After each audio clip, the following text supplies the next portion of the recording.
हाँ? अरे टॉपिक पूछ रहे हैं, उसमें क्वेश्चन आंसर नहीं पूछ रहे हैं। टॉपिक क्या क्या पढ़ाए थे और मौखिक ही बताए थे, लिखवाए नहीं थे। हम बोले कि लिखवाएंगे लिखवाएंगे, मत लिखिए बोले थे ना।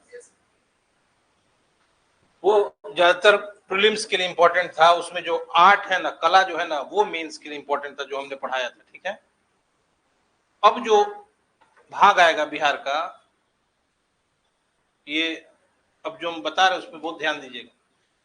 अब जो भाग आएगा बिहार का, वो पीटी के लिए भी इम्पोर्टेंट है और मेंस के लिए भी इम्पोर्टेंट है। जितना पीटी में बढ़िया तैयार रखिएगा और वो इंफॉर्मेशन मेंस में डालिएगा, तो बाकी लोगों से आपका नंबर अच्छा आएगा। और इसमें भाषणबाजी नहीं चलेगा, कुछ खास नाम वो आपको याद रखना पड़ेगा। और हमेशा मेंस में क्वेश्चन, जैसे मेंस में आप देखते होंगे, राष्ट्रीय आंदोलन में बिहार की भूमिका मान लिया पूछ दिया जाए कि क्या कहते हैं उसको, होम रूल आंदोलन, या बिहार में होम रूल आंदोलन के बारे में बताएं, कुछ भी आएगा ना। या 1942 के भारत छोड़ो आंदोलन में बिहार की भूमिका, ऐसा आता है ना क्वेश्चन। ये हमेशा ध्यान रखिएगा, मेरा पर्सनल तजुर्बा है इसलिए बता रहे हैं। कुछ नाम आपको याद रखना पड़ेगा, ठीक। और ये कैसे होगा, पीटी में इतना बढ़िया आप तैयारी कर लीजिए, ये नहीं कि फिर मेंस में फिर दोबारा आपको तैयार करना पड़े, ठीक है। और वो एकदम मान लीजिए सपोज दैट रट्टा लगाना जिसको कहते हैं ना, बहुत जरूरी है। इस कुछ अभी जो सेगमेंट पढ़ाएंगे हम मॉडर्न इंडिया का खासकर, बाकी में आप नहीं रट सकते हैं, कोई जरूरी नहीं कि रटना, पीछे जो भी पढ़ाए थे। लेकिन मॉडर्न इंडिया का जो भारत का स्वतंत्रता आंदोलन है, फ्रीडम स्ट्रगल ऑफ इंडिया है, उसमें बिहार से संबंधित जो भूमिका है, कुछ नाम कुछ घटनाएं आपको याद रखना बहुत जरूरी है। और याद रखिएगा तो आप कई बार देखेंगे क्वेश्चन ट्विस्ट करता है, तो कुछ कुछ ऐसा नाम प्रीलिम्स में भी पूछता है, यदि आप उन नाम पर ध्यान नहीं देंगे तो आपका क्वेश्चन गलत हो जाएगा, देखते हैं ना। और पहला तो आप डायग्राम के हिसाब से समझने की कोशिश कीजिए। इसे किताब जो होता है वो बहुत बोझिल टाइप का होता है, जो टॉपिक पढ़ेंगे आप विस्तार जैसा, डायग्राम पे ज्यादा फोकस कीजिए। और मैं टॉपिक्स भी आज पढ़ाऊंगा, और आपको लिखना होगा तो लिखवा दूंगा अलग से, ठीक है। लेकिन समझना बहुत जरूरी, कैसे आंसर लिखेंगे मेंस में, ठीक है। और मेंस में आंसर लिखने का मतलब ये नहीं कि वो पीटी के लिए इंपॉर्टेंट नहीं है, ठीक है। सबसे इंपॉर्टेंट चीज है कि आप मेंस में लिखेंगे तो पीटी का इंफॉर्मेशन काम आएगा। फिर से आपको बता दे रहे हैं, अब जो भाग हम पढ़ाएंगे बिहार का, वो बहुत ही इंपॉर्टेंट पार्ट है पीटी के लिए एज वेल एज मेंस के लिए, इसलिए इस पे आप ध्यान दीजिएगा। सबसे पहली बात, डायग्राम के थ्रू बिहार का जो इतिहास है उसको समझना है। उस दिन हम बताए थे कुछ डायग्राम, कहां तक बताए थे, हमको जहां तक याद है मुगल काल तक मैंने बता दिया था। प्राचीन भारत से स्टार्ट किया था मैंने और मुगल काल तक बताया था। और मैंने कहा था कि अभी लिखिए मत, विस्तार से हम लिखवाएंगे, बोले थे ना, याद है। अब आते हैं हम आधुनिक भारत के इतिहास पर, जो कि बहुत इंपॉर्टेंट है और इसको डायग्राम के थ्रू समझना बहुत जरूरी है। और आप पहले से ऑलरेडी जान रहे हैं, ऐसा नहीं कि बिहार का इतिहास कोई विशेष इतिहास है, लेकिन रीजनल स्तर पर, क्षेत्रीय स्तर पर कुछ जो बातें बिहार, पटना, भागलपुर में जो घटित हुई है, उसको डालना जरूरी होता है। एक ऐसे भी आपका ट्रेंड है कि मान लीजिए कुछ भी आता है, असहयोग आंदोलन, सविनय अवज्ञा आंदोलन, स्वराज आंदोलन, कुछ भी आया, तो जो आपको पॉइंट इतिहास के दृष्टि से तो पढ़े होंगे ना। ऐसा नहीं कि बिहार में कोई विशेष कारण उत्तरदायी था स्वराज आंदोलन के लिए, असहयोग आंदोलन के लिए, या सविनय अवज्ञा। जो कारण भारत के लिए इंपॉर्टेंट है वही बिहार के लिए भी इंपॉर्टेंट। ऐसे आमतौर से मैंने ट्रेंड देखा है, ये नहीं कभी पूछा जाता है कि बिहार में होम रूल आंदोलन के क्या कारण थे, ठीक है, या बिहार में सविनय अवज्ञा आंदोलन क्या कारण थे। पूछा जाएगा तो भारत संबंधी पूछा जाएगा, लेकिन बिहार का योगदान क्या था ये अलग से उसमें लगाया जाता है क्वेश्चन में, देखते हैं ना। पहले 25 नंबर का सवाल आता था, अब 38 नंबर का सवाल आता है, ठीक है। तो पहला डायग्राम ये देखिए, आधुनिक भारत लिखिए, बिहार लिखिए।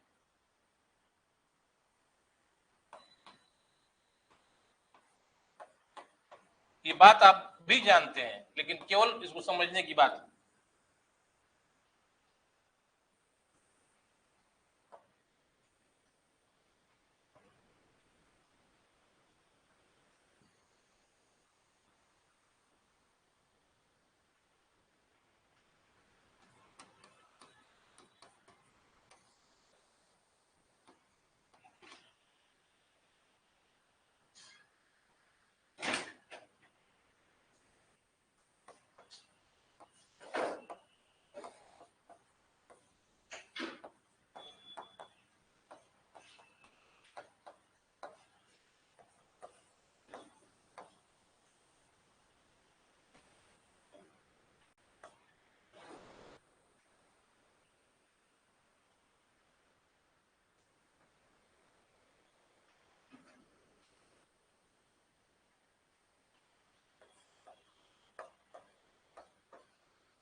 इसको बना लीजिए, अभी बनाइए ना।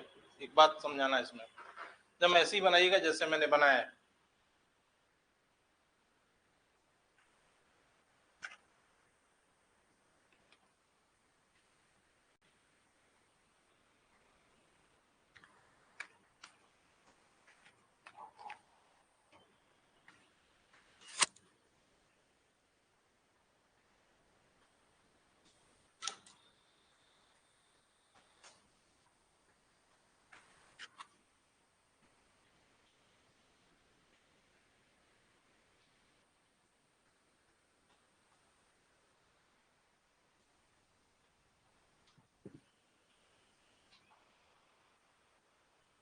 तो सर जल्दी बनाइए, इसको हम इरेज करने वाले हैं।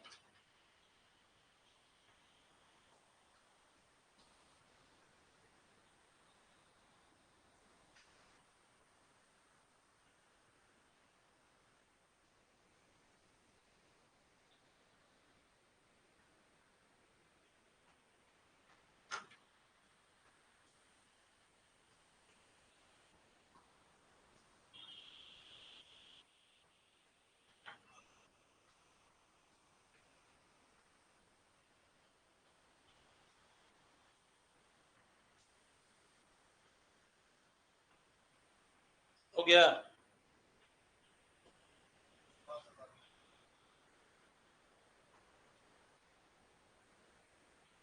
अभी जो बात बताएंगे आप उसको ध्यान से सुनिएगा। साल भर बाद, 2 साल बाद भी मेंस का एग्जाम दीजिएगा, तो ये बात अभी अभी जो बताने वाले हैं वो काम आएगा। बताते हैं क्या बात। ये डायग्राम जो बनाना था, क्यों बनाए हम, क्या कारण है बनाने का, ठीक है। घर में, रूम में बात करना बहुत आसान होता है, एग्जामिनेशन हॉल में क्वेश्चन को उसकी मांग के हिसाब से लिख देना बहुत मुश्किल होता है। बोलना बहुत आसान है, इसलिए इसीलिए हमने लिखा है ये चीज। ये बात आप भी जान रहे हैं, लेकिन कैसे इसको संक्षिप्त में डील किया जाएगा ये बताने। लिख लिया सर, आना हो गया। बस बस इससे मतलब है, ये जो पूरा डायग्राम है ये दिमाग में रख लीजिए आप अपने। बार बार सवाल आता है कि स्वतंत्रता आंदोलन में बिहार की क्या भूमिका है, आता है ना। स्वतंत्रता आंदोलन में बिहार की क्या भूमिका है, इसी डायग्राम के थ्रू आपको पूरा लंबा लिखना है। स्टार्ट करना है कांग्रेस की स्थापना से, ठीक है ना। और बहुत ज्यादा डिटेल विवरण नहीं देना है, जो थोड़ा थोड़ा पीटी का इंफॉर्मेशन मालूम है। अब कांग्रेस की स्थापना मान ली पहला स्टार्ट किए, इसमें ये नहीं लिखना है, कुछ खास नहीं लिखना। लिखना है कि बिहार के कई राष्ट्रीय, बिहार के कई नेताओं ने इस संस्था की स्थापना में अपना योगदान दिया, ठीक है। फिर आगे बढ़ गए, क्या लिखे उसके बाद, स्वदेशी आंदोलन। स्वदेशी आंदोलन से बिहार में क्या हुआ, कुछ अभी हम टॉपिक पढ़ाएंगे अलग से, स्वदेशी क्रांतिकारी आंदोलन। तो उसमें जो बताएंगे वो इन्फॉर्मेशन पीटी के लिए आप याद रखिएगा, वो यहाँ से 2 लाइन डाल देना है, ठीक है। ज्यादा लंबा नहीं खींचना है, और एग्जामिनर नहीं देखता है कि कितना आप इंफॉर्मेशन डालें, ठीक है ना। और ज्यादा लोभ में आदमी डालता है ज्यादा, एग्जामिनर समझेगा कि हम तेज, उसमें कई भूल भी जाता है, ठीक है। उसके बाद देखिए, बिहार, ये नहीं लिखना है इस स्वतंत्रता आंदोलन में बिहार का गठन हुआ था, ये नहीं लिखना है, ठीक। उसके बाद होम रूल आंदोलन में जो मैं बताऊंगा क्या हुआ था वो लिखना है। चंपारण में क्या हुआ था वो लिखना था। खिलाफत, ये डायग्राम मेरा बनाने का एकमात्र उद्देश्य है कि ये जब क्वेश्चन आ जाए कि स्वतंत्रता आंदोलन में बिहार की क्या भूमिका है, इसी डायग्राम के थ्रू लिख देना है। जितना कम भी वर्ड लिख सकते हैं, जरूरी नहीं कि 4 पन्ना में लिखिएगा, लेकिन जो लिखिएगा बढ़िया लिखिएगा। खाली एंड कर देना है आपको 1942 के आंदोलन। ये डायग्राम बनाने का एक ही कारण है, नहीं तो पहले क्वेश्चन आता है तो पहले आदमी कंफ्यूज हो जाता है कि हमको याद नहीं है क्या लिखें, ठीक है।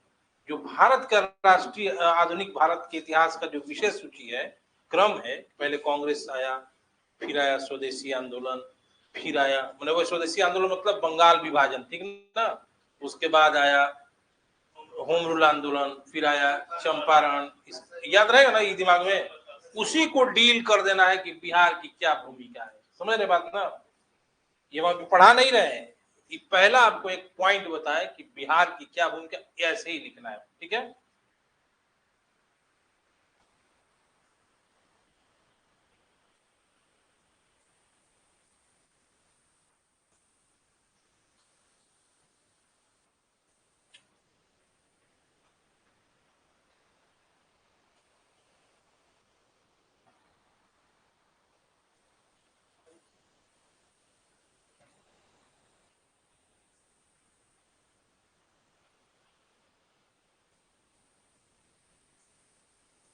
थोड़ा सा देरी भी हो जाएगा तो पढ़िए आप लोग, ठीक ना। अच्छा,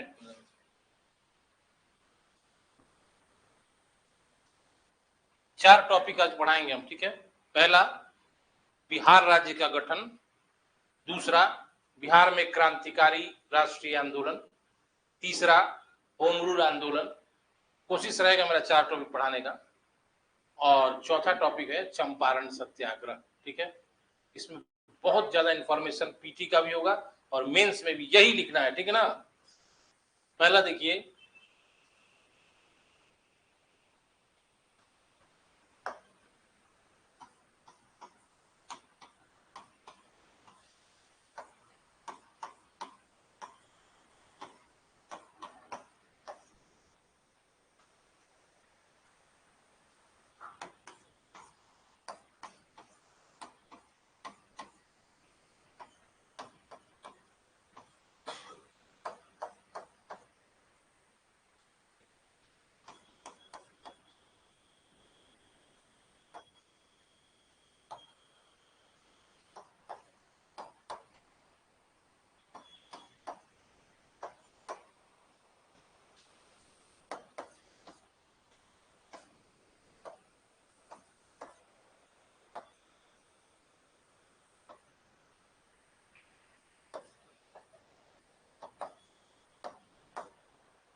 पहला टॉपिक मैंने लिखा है बिहार राज्य का गठन, फॉर्मेशन ऑफ बिहार स्टेट। दूसरा मैंने लिखा है रिवॉल्यूशनरी और अब्लिक देके militant nationalism in Bihar, Bihar में क्रांतिकारी राष्ट्रवादी राष्ट्रीय आंदोलन का विकास। तीसरा मैंने लिखा है बिहार में होम रूल और चौथा है चंपारण सत्याग्रह। पहला हम आते हैं बिहार राज्य का गठन, ठीक है।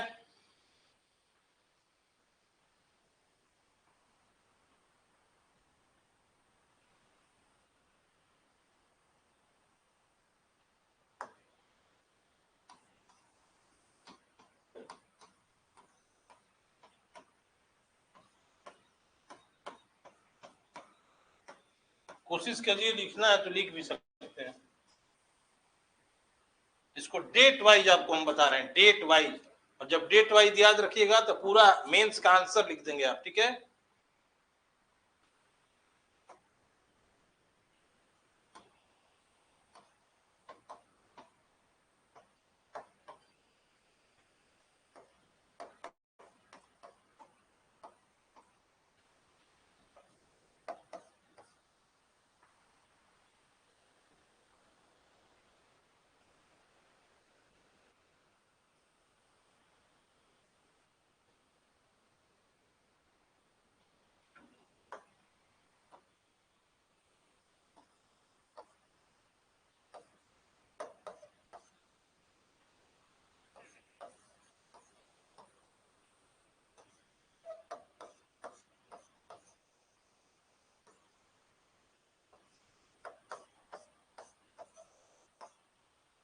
नोट कर लीजिए इतना डेट,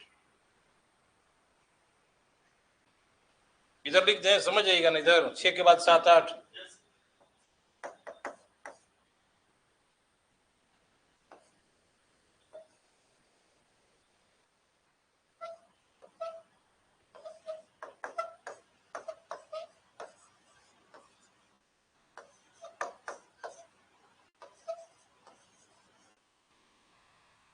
लिखिए,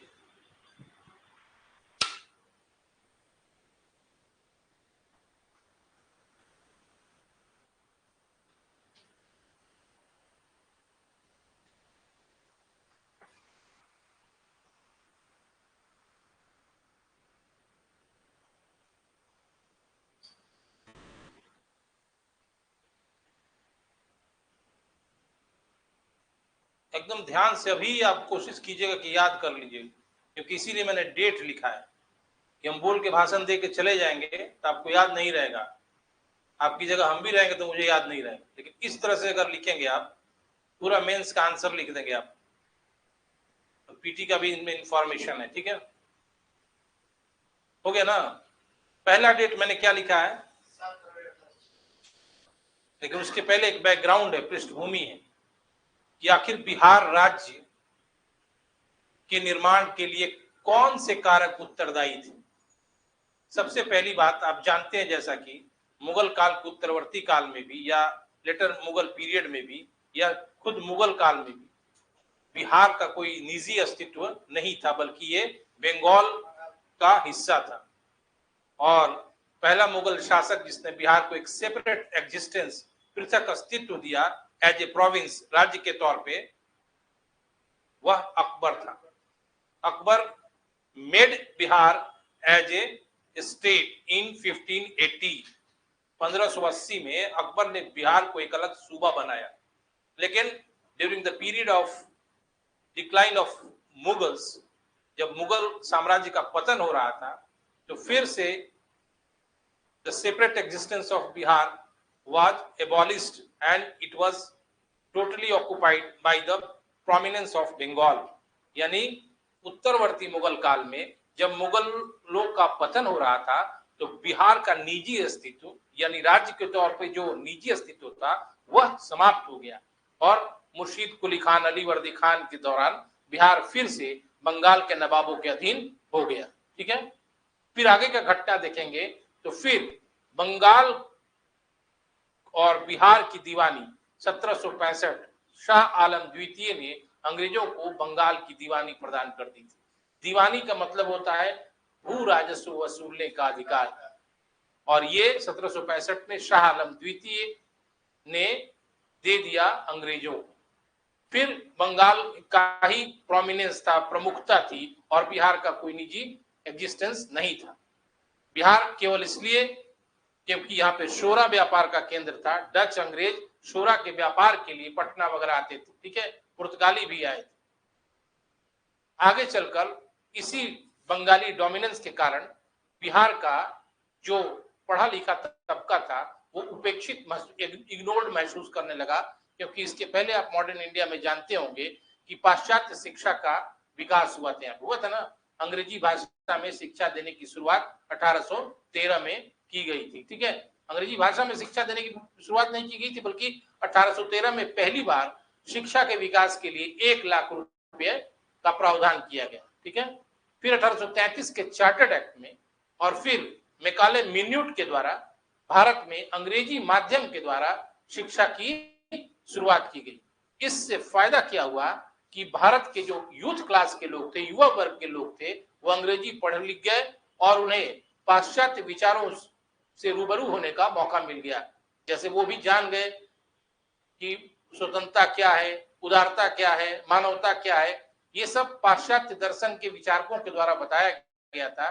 तो इनको भी ऐसा लगा कि हम भी एक परतंत्र जैसी जिंदगी जी रहे हैं, बंगाल हम पर डोमिनेंस करता है और कभी भी हमारा कैरियर ग्रोथ नहीं हो सकता है। ये नए लोगों को लगा, जो बहुत सारे लोग जो बैरिस्टरी की पढ़ाई करके बिहार आए थे, उसमें एक सच्चिदानंद सिन्हा बहुत इंपॉर्टेंट नाम है। ठीक है, इनको हमेशा उपेक्षित अपने आप को महसूस कर रहे थे। यहां तक कि राजेंद्र प्रसाद ने अपनी आत्मकथा बायोग्राफी में लिखा है कि बिहारी लोग सरकारी दफ्तरों में नहीं पहुंच पाते थे, ऊंचे ओहदे की बात ही क्या है। मतलब राजेंद्र प्रसाद ने इस पीड़ा को दर्शाया है अपने बायोग्राफी में। उन्होंने कहा है कि बिहार के लोग जो थे, यानी बिहारी, वो सरकारी दफ्तरों तक नहीं पहुंच पाते थे। मतलब इतना भय था, साइकोलॉजिकल डर था, उनको फियर था, क्योंकि उन सरकारी दफ्तरों पर बंगाली बाबुओं का कब्जा रहता था। तो सरकारी ऊंचे ओहदे की बात ही नहीं करना चाहिए, राजेंद्र बाबू ने भी लिखा है। इस तरह से बिहारियों के दिमाग में, जो पढ़े लिखे बिहारी थे, विशेषकर उनके दिमाग में, जो इलिटरेट थे उनके दिमाग में नहीं होगा, जो पढ़े लिखे बिहारी थे, उनको ये हमेशा सालता था कि हमारा निजी अपना राज्य होना चाहिए और हम अपना कैरियर का ग्रोथ तभी कर सकते हैं जब हमारा ओन स्टेट होगा, ओन राज्य होगा। और इस विषय पर सबसे पहले प्रकाश किसने डाला? मतलब किसने लाइट मतलब डाला, प्रकाश डाला, तो नहीं, उसके पहले भी कुछ काम हुआ है सच्चिदानंद सिन्हा से पहले। आंग्ल भारतीय प्रेस ने इस विषय पर आवाज उठाई और मुंगेर में एक अखबार निकलता था, भगे ई सलेमान। भगे ई सलेमान पहला समाचार पत्र है जिसने 7 फरवरी 1876 को अपने अंक में एक लेख लिखा बिहार बिहारियों के लिए। पहला डेट आप पीछे देखिए जिसमें मैंने लिखा होगा 7 फरवरी 1876। ये अखबार का नाम है भगे ई सलेमान। ये पीटी के लिए इंपॉर्टेंट है।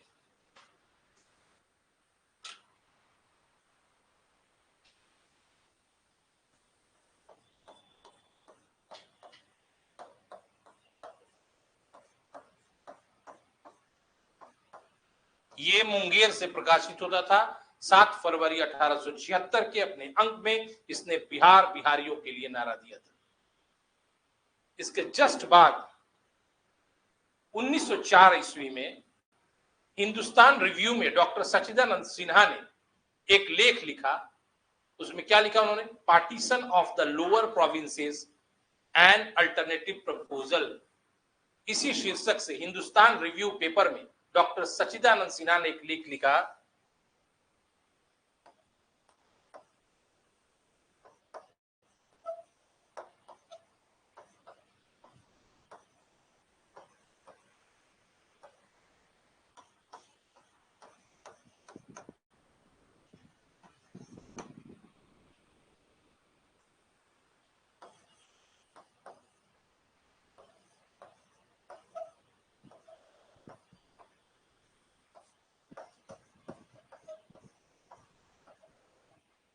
यह लेख डॉक्टर सच्चिदानंद सिन्हा ने 1904 में हिंदुस्तान रिव्यू पेपर में लिखा, the partition of the lower provinces and alternative proposal. English में था, इसका मतलब हुआ हिंदी कि निचले प्रांत का विभाजन। Partition of the lower provinces मतलब निचले प्रांत का विभाजन, एंड अल्टरनेटिव प्रपोजल का मतलब होता है एक वैकल्पिक प्रस्ताव। ठीक है, ये लेख लिखा सच्चिदानंद सिन्हा ने। ठीक है, आगे चलकर एक पुस्तक छपी और उस पुस्तक का नाम था the separation of Bengal, the partition of Bengal and separation of Bihar. ये जो लेख पहला भगे ई सलेमान ने बिहार बिहारियों के लिए नारा दिया 1876 के अपने अंक में। दूसरा 1904 में हिंदुस्तान रिव्यू में डॉक्टर सच्चिदानंद सिन्हा ने एक लेख लिखा, the partition of lower provinces and alternative proposal. इसके बाद एक पुस्तक छपी, उस पुस्तक का नाम था the partition of Bengal and separation of Bihar. एक पैम्पलेट टाइप की पुस्तिका थी और इसका भारत में तो दिया ही गया, बिहार में इसकी प्रति इंग्लैंड में भी भेजी गई। क्यों भेजी गई?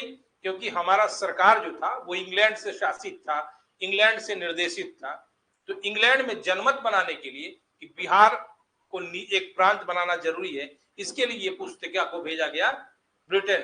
ठीक है, इसी समय एक व्यक्ति जो बिहार के बहुत मेधावी व्यक्ति थे, डॉक्टर सच्चिदानंद सिन्हा, वो 1889 में बैरिस्टरी की पढ़ाई करने ब्रिटेन गए थे। 1889 में ब्रिटेन गए थे। 1893 में वो भारत लौटे और जब बिहार आए उनको लौटे 1893 में। सच्चिदानंद सिन्हा, डॉक्टर सच्चिदानंद सिन्हा 1889 में बैरिस्टरी की पढ़ाई करने ब्रिटेन गए थे और 1893 में वापस लौटे और बिहार आए। बिहार चूंकि बिहार के ही थे तो उनको बहुत अधिक मानसिक निराशा हुई कि यहाँ उनका कैरियर ग्रोथ रुक सा गया था, क्योंकि उनको डिस्क्रिमिनेशन, भेदभाव महसूस हुआ। और ब्रिटेन में भी गए तो उपहास उड़ाया गया था, बिहार में तो मानसिक तौर पे टूट गए थे और उन्होंने ये निर्णय लिया कि बिहार को स्वतंत्र राज्य बनाना बहुत जरूरी है और इसी से वो लग गए। मतलब इसी समय वो लग गए, लेकिन वो शुरुआत में इनिशियली अकेले थे। ठीक है ना, इनिशिएटिव उन्होंने अकेले लिया और तुरंत इनके साथ लेकिन बिहार के 2-4 व्यक्ति सहयोगी बन गए, जिसमें पहला इंपॉर्टेंट नाम है महेश नारायण, दूसरा नंद किशोर लाल, तीसरा श्री कृष्ण सहाय। ये सब नाम बहुत इंपॉर्टेंट है, ठीक है ना। लिख, महेश नारायण, नंद किशोर लाल,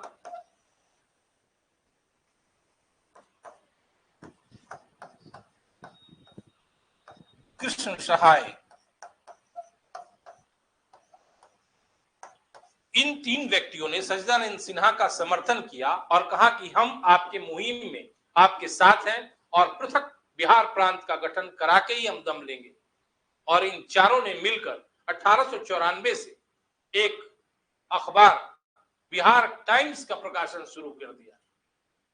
बिहार टाइम्स प्रकाशन में 4 व्यक्ति जुड़े थे, डॉक्टर सच्चिदानंद सिन्हा, महेश नारायण, नंद किशोर लाल और श्री कृष्ण सहाय। इन चारों ने मिलकर 1894 से बिहार टाइम्स अखबार निकालना शुरू किया और यह अखबार निकालने का उद्देश्य था, इसमें प्रतिदिन बिहार प्रांत के गठन की बात होती थी और बिहार के सेपरेट एग्जिस्टेंस की बात होती थी।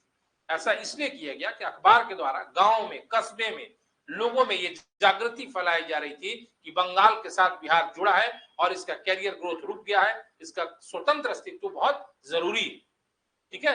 तभी हमारे युवा, हमारे विद्यार्थी, सारे लोग प्रगति करेंगे, तभी हमारे बिहार के लोग सरकारी नौकरी प्राप्त करेंगे। लेकिन अगर बिहार का स्वतंत्र अस्तित्व नहीं होगा तो हमारी प्रगति, हमारा विकास रुक जाएगा। इसीलिए बिहार टाइम्स का प्रकाशन 1894 से किया गया। अगला आप देखेंगे कि डेट मैंने लिखा है 1906 तक इन चारों नेताओं ने बिहार के लिए प्रयास जारी रखा और 1906 से पहले नंद किशोर लाल और डॉक्टर सच्चिदानंद सिन्हा ने बंगाल के तत्कालीन लेफ्टिनेंट गवर्नर अलेक्जेंडर मैकेंजी को एक ज्ञापन सौंपा। क्या चीज का ज्ञापन था वो? नंद किशोर लाल और सच्चिदानंद सिन्हा ने बिहार का जो स्थानीय संस्था होता है, स्थानीय संस्था कहते हैं नगर पालिका, जिला बोर्ड कहते हैं ना, म्युनिसिपल कॉर्पोरेशन या पंचायती राज गांव में जो है वो भी स्थानीय संस्था, इन सभी से साइन करा के एक ज्ञापन मेमोरेंडम को नंद किशोर लाल और सच्चिदानंद सिन्हा ने ले जाकर अलेक्जेंडर मैकेंजी, उस समय बंगाल का लेफ्टिनेंट गवर्नर था, उसको दिया कि देखिए हम नहीं कह रहे हैं, बिहार का जो लोकल बॉडी है वो कह रहा है कि बिहार राज्य को बनाया जाए, हम बंगाल के साथ नहीं रहना चाहते। इतना प्रयास के बावजूद लेकिन फायदा कुछ नहीं हुआ। अलेक्जेंडर मैकेंजी ने इस बात पर कोई ध्यान नहीं दिया। इसी समय क्या हुआ कि 1907 में महेश नारायण की मृत्यु हो गई, ठीक है, महेश नारायण की मृत्यु होगी। अब सच्चिदानंद सिन्हा निराश हो गए कि अब हमारी जो मुहिम है बिहार प्रांत के गठन की, उसमें मैं अकेला पड़ गया। लेकिन तुरंत कुछ नए लोग भी सच्चिदानंद सिन्हा के साथ आ गए, जैसे मजरूल हक, ठीक है ना, ब्रह्मदेव नारायण, हसन इमाम, अली इमाम। इन लोगों ने कहा कि नहीं, आप अपनी मुहिम को जारी रखिए और हम आपके साथ हैं और आपके हर प्रयास में हमारा सहयोग रहेगा। इसलिए सच्चिदानंद सिन्हा और उत्साहित हो गए कि हमारे पास लोगों के समर्थन का एक आधार है और हम किसी कीमत पर बिहार प्रांत का गठन करेंगे, ठीक है। इसी समय कलकत्ता के बिहारी क्लब के मंत्री थे राजेंद्र प्रसाद, जो बाद में भारत के राष्ट्रपति बने, ठीक है। ये 1906 में इन्होंने पटना में बिहारी छात्र सम्मेलन का आयोजन कराया, राजेंद्र प्रसाद। और इस बिहारी छात्र सम्मेलन के आयोजन करने का मुख्य उद्देश्य था बिहार प्रांत के गठन की मांग को आगे बढ़ाना। क्वेश्चन है प्रीलिम्स का, बिहारी छात्र सम्मेलन का आयोजन कहां और कब हुआ था? या तो कहां पूछेगा या तो कब पूछेगा, दोनों एक साथ नहीं पूछेगा। याद रखिएगा 1906 में पटना में हुआ था बिहारी छात्र सम्मेलन, किसके नेतृत्व में? राजेंद्र प्रसाद के नेतृत्व, और इसमें बिहार के गठन संबंधी मांग को दोहराया गया। तीसरी बात, इसी समय 1906 के बाद एक और बात हुई 1909 में। 6 के बाद 1909 में क्या हुई? भागलपुर में बिहार प्रादेशिक सम्मेलन का आयोजन हुआ, ठीक है। भागलपुर में बिहार प्रादेशिक सम्मेलन का आयोजन हुआ और इस सम्मेलन में छात्रों की एक विशेष समिति का गठन हुआ, स्पेशल कमेटी बनाई गई। क्यों? कि बिहार राज्य का गठन के संबंध में यह कमेटी कार्य करेगी और एक प्रस्ताव पारित हुआ। प्रस्ताव में क्या लिखा हुआ था कि बिहार प्रांत का निर्माण जरूरी है। इस संबंध में इस बिहार प्रादेशिक सम्मेलन के भागलपुर अधिवेशन में यह प्रस्ताव पारित किया गया। ठीक है, आगे कुछ लिखा है मैंने 1911 में। इसी बीच भागलपुर सम्मेलन के कुछ ही महीनों के बाद डॉक्टर सच्चिदानंद सिन्हा बंगाल विधायिका के सदस्य चुन गए और दूसरे व्यक्ति मजरूल हक को मुसलमानों के प्रतिनिधि के तौर पर बंगाल विधायिका का विधान परिषद का सदस्य नियुक्त किया। और ये जब दोनों व्यक्ति विधान परिषद के सदस्य बन गए और दोनों की भूमिका बिहार पृथक्करण आंदोलन में थी, बिहार सेपरेशन मूवमेंट में थी, तो अंग्रेजों के दिमाग में भी ऐसा, शुरू में तो इंटरेस्ट नहीं ले रहे थे, लेकिन बाद में उनको लगा कि ये मुद्दा इंपॉर्टेंट मुद्दा है, ये मैटर जो है इंपॉर्टेंट मैटर है। और चूंकि ये दोनों विधायिका के सदस्य हो गए और इनकी प्रमुख भूमिका थी बिहार प्रांत के पृथक्करण में, इसलिए इन्होंने अब अंग्रेजों ने इस मुद्दे पर ध्यान देना शुरू किया। नहीं तो पहले अंग्रेज बिहार वाले मुद्दे पर ध्यान ही नहीं देते। इसी समय 1911 में भारत सचिव जो बाहर था, भारत के सरकार ने भारत सचिव को एक पत्र लिखा और इस मुद्दे से अवगत कराया और कहा कि बिहार प्रांत के गठन का जो मुद्दा है बहुत ज्वलंत मुद्दा है और बिहार का पृथक प्रांत के रूप में गठन बहुत जरूरी है, जैसा आप कहें। क्योंकि भारत सचिव ही कोई निर्णय लेता था। ठीक है, भारत सचिव कहां बैठता था? उसकी सहायता के लिए क्या थी? 15 सदस्यों वाली एक इंडिया काउंसिल थी। भारत सचिव ने इस सलाह को स्वीकार कर लिया और इसी कारण 1911 में ब्रिटेन के सम्राट जॉर्ज पंचम को दिल्ली में बुलाया गया और उसे भारत का सम्राट घोषित किया गया। और इसी समय घोषणा हुई, क्या घोषणा हुई? कि बंगाल से बिहार और उड़ीसा को अलग करके एक पृथक प्रांत का निर्माण किया जाए। और इसी समय 12 दिसंबर 1911 को ये घोषणा हुई। ठीक है ना। और ये घोषणा के बाद उसी समय कलकत्ता में कांग्रेस का अधिवेशन आयोजित हुआ था 28-29 दिसंबर। तो कांग्रेस ने कृतज्ञता प्रकट की जॉर्ज पंचम के प्रति और 1 अप्रैल 1912 से बिहार जो है, बिहार और उड़ीसा जो है बंगाल से अलग हो गया। लेकिन उड़ीसा 13 मार्च 1936 तक बिहार के साथ रहा और 1 अप्रैल 1936 से उड़ीसा भी बिहार से अलग हो।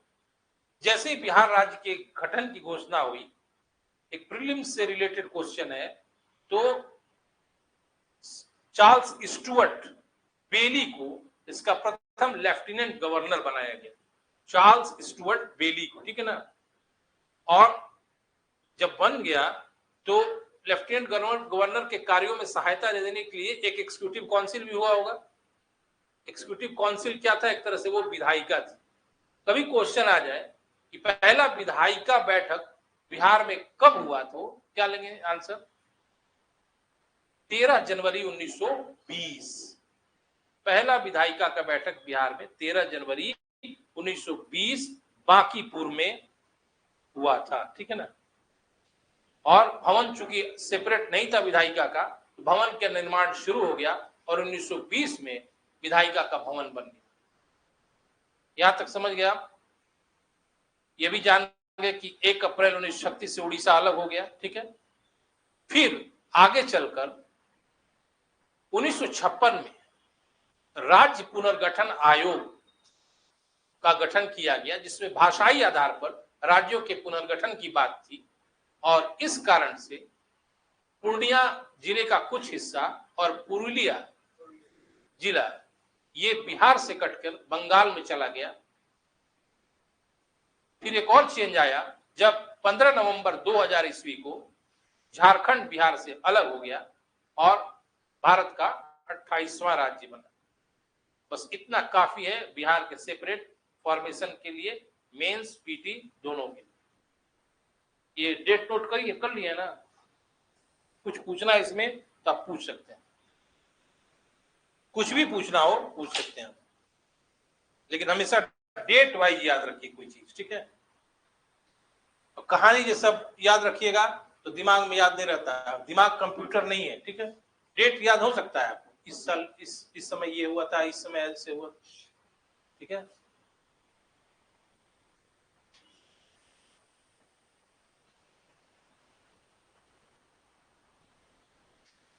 कुछ भी पूछना नहीं है,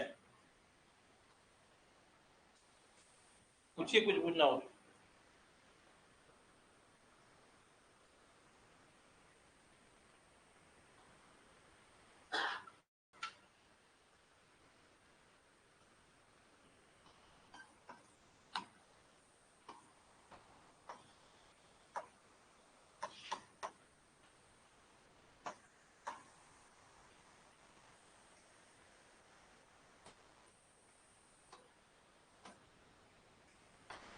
कुछ टॉपिक्स में डेट नहीं हो सकता है।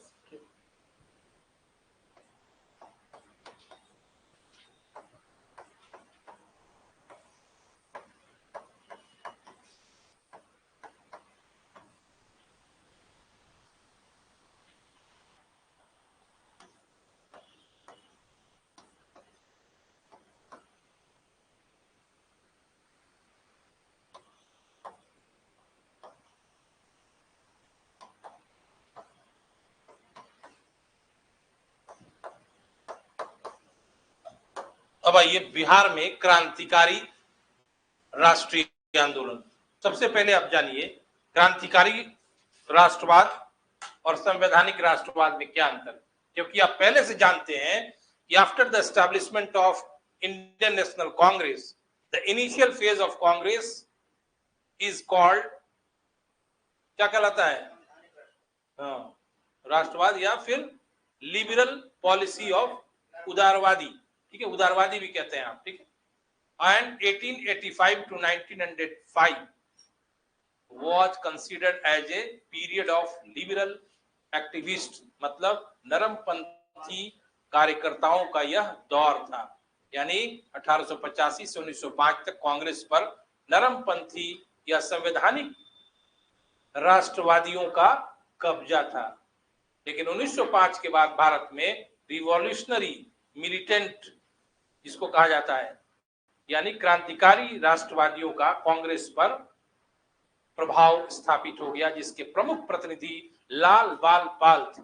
लाला लाजपत राय, बाल गंगाधर तिलक, बिपिन चंद्र पाल, उसमें और भी ऐड कर सकते हैं, अरविंद घोष को भी माना जाता है, ठीक है? ये भारत में थे। ऐसे भी अगर पूछा जाए, कभी कभी क्वेश्चन मेंस में ऐसे भी आता है कि बिहार में क्रांतिकारी आंदोलन कूदे के क्या कारण थे, ठीक है? तो सेम पॉइंट जो भारत में है वो यहां, ठीक है ना? ऐसा नहीं कि बिहार में कोई अलग घटना हो जाएगी, ऐसा नहीं हुआ। और लेकिन एक लाइन जोड़ना यह है कि चूंकि उभरते आतंकवाद या क्रांतिकारी आंदोलन का केंद्र बंगाल और महाराष्ट्र था, और बिहार चूंकि बंगाल का ही एक पार्ट था, एक अंग था, तो यह स्वाभाविक था कि बंगाल का प्रभाव बिहार पर भी पड़े, ठीक है? क्योंकि स्वदेशी आंदोलन के पहले बंग भंग आंदोलन जो हुआ था, बंगाल का जो विभाजन हुआ था, वो उभरते हुए राष्ट्रवाद को रोकने के लिए किया था, क्योंकि बंगाल महाराष्ट्र से भी अधिक उभरते राष्ट्रवाद का केंद्र था, ठीक है? क्योंकि रिजले ने कहा है उभरता बंगाल को रोकना हमारा काम है। तो कभी भी पूछ दिया जाए तो ऐसे भी जानिए आप क्रांतिकारी राष्ट्रीय आंदोलन कूदे के क्या कारण है। पहला कारण, नरमपंथी कांग्रेसी नेताओं के प्रति आस्था में कमी। क्यों?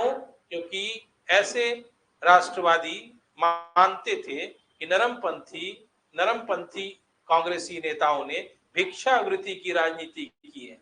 ये अंग्रेजों से रोटी मांगते थे और इनको पत्थर मिलता था, ठीक है? और इन्होंने कोई विशेष कार्य भारत के लोगों के लिए नहीं किया, बल्कि ये सिर्फ प्रार्थना, आवेदन, याचना करते रह गए। पहला कारण। तो इसमें लिखना है कि इनकी नीतियों के कारण भारत का जो युवा वर्ग था, युवा राष्ट्रवादी वर्ग था, वो विक्षोभित था, असंतुष्ट था और वह एक वैकल्पिक राजनीति को शुरू करना चाहता था। और यह वैकल्पिक राजनीति उनकी थी कि सशस्त्र संघर्ष के द्वारा अंग्रेजों को भयभीत किया जाए और राष्ट्र और स्वतंत्रता को प्राप्त किया जाए, पहला।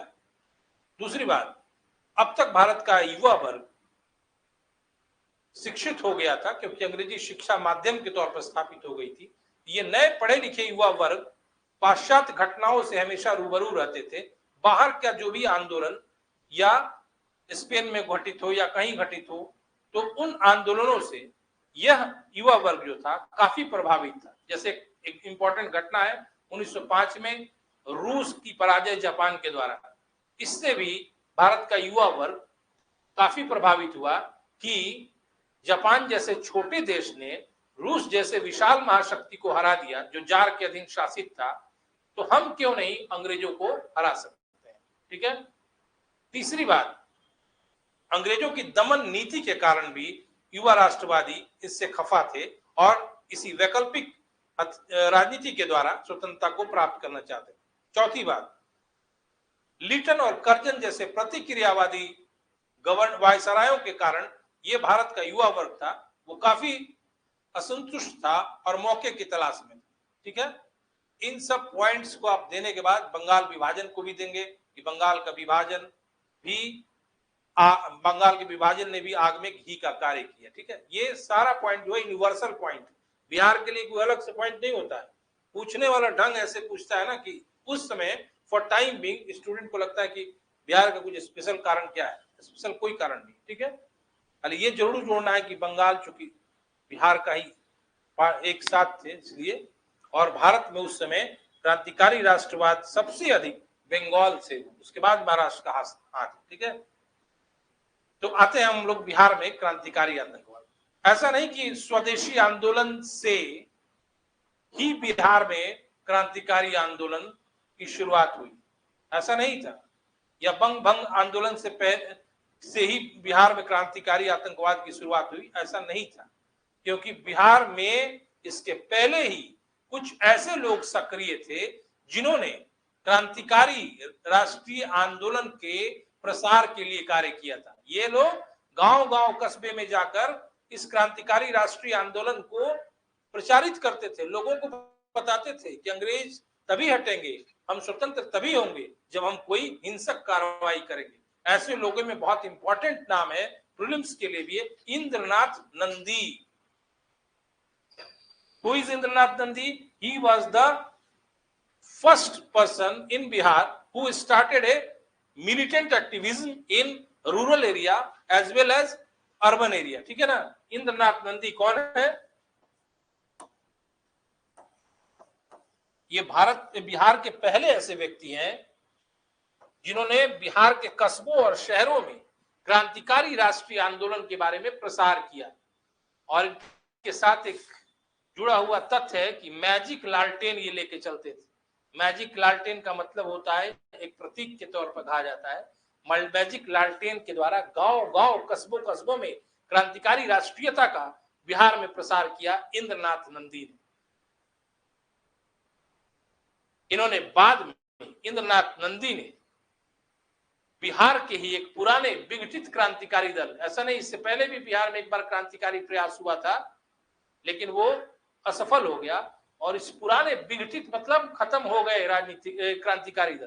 पहले भी एक क्रांतिकारी दल बिहार में इंद्रनाथ नंदी से पहले बना था लेकिन वो असफल हो गया था। उसी के एक व्यक्ति थे पुनीत, बाबू पुनीत उनका नाम था, बाबू पुनीत, पुनीत बाबू भी कह सकते हैं आप। पुनीत बाबू फिलहाल 1906 के करीब, 5-6 के करीब कलकत्ता में काम करते थे, नौकरी एसके लाहिड़ी कंपनी के एजेंट थे। इस पुनीत बाबू से इंद्रनाथ नंदी ने संपर्क किया और उनसे राय मशविरा किया कि बिहार में कैसे हम क्रांतिकारी आंदोलन को फिर से जागृत करें और बिहार में हम क्रांतिकारी हलचलों के द्वारा आंदोलन को आगे बढ़ाएं। पुनीत बाबू बहुत इंपॉर्टेंट व्यक्ति थे क्योंकि इन्होंने पहले से, इनको तो जरूर तजुर्बा था, अनुभव था। ठीक है। इसी समय कलकत्ता से भूपेंद्र नाथ दत्त वो भी क्रांतिकारी थे। वो कलकत्ता से पटना आए तो भवानी मंदिर की स्थापना के लिए। भवानी मंदिर एक संस्था थी जो कि क्रांतिकारी संस्था थी, उसको पटना में स्थापित करने के लिए पुनीत बाबू आए, सॉरी भूपेंद्र नाथ दत्त आए और पुनीत बाबू से उन्होंने संपर्क किया। यानी सबसे पहले 3 व्यक्तियों की काफी भूमिका है, इंद्रनाथ नंदी, पुनीत बाबू और भूपेंद्र नाथ दत्त। यहां तक समझ में आ गई बात। इसी समय बंगाल में बंगाल विभाजन आंदोलन के विरोध में स्वदेशी आंदोलन, बंगभंग आंदोलन की शुरुआत हुई। जैसा कि आप जानते हैं, बंगाली लोग बंगाल के विभाजन के सख्त खिलाफ थे, लेकिन उसका प्रभाव बिहार में भी बहुत अधिक था और बिहार के लोग भी इस विभाजन से उत्तेजित थे और मौके की तलाश में थे। इस समय 3 व्यक्तियों का नाम बहुत इंपॉर्टेंट है बिहार के क्रांतिकारी नेताओं में, जिनको आप हमेशा के लिए याद रखिएगा क्योंकि प्रीलिम्स के लिए इंपॉर्टेंट है। ज्ञानेंद्र नाथ, केदारनाथ बनर्जी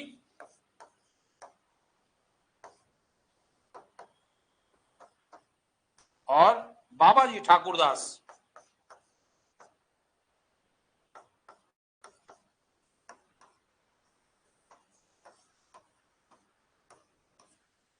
ठीक है, ज्ञानेंद्र नाथ, केदारनाथ बनर्जी और बाबाजी ठाकुरदास, मतलब ये बहुत इंपॉर्टेंट थे स्वदेशी आंदोलन के दौरान बिहार के 3 क्रांतिकारी नेता।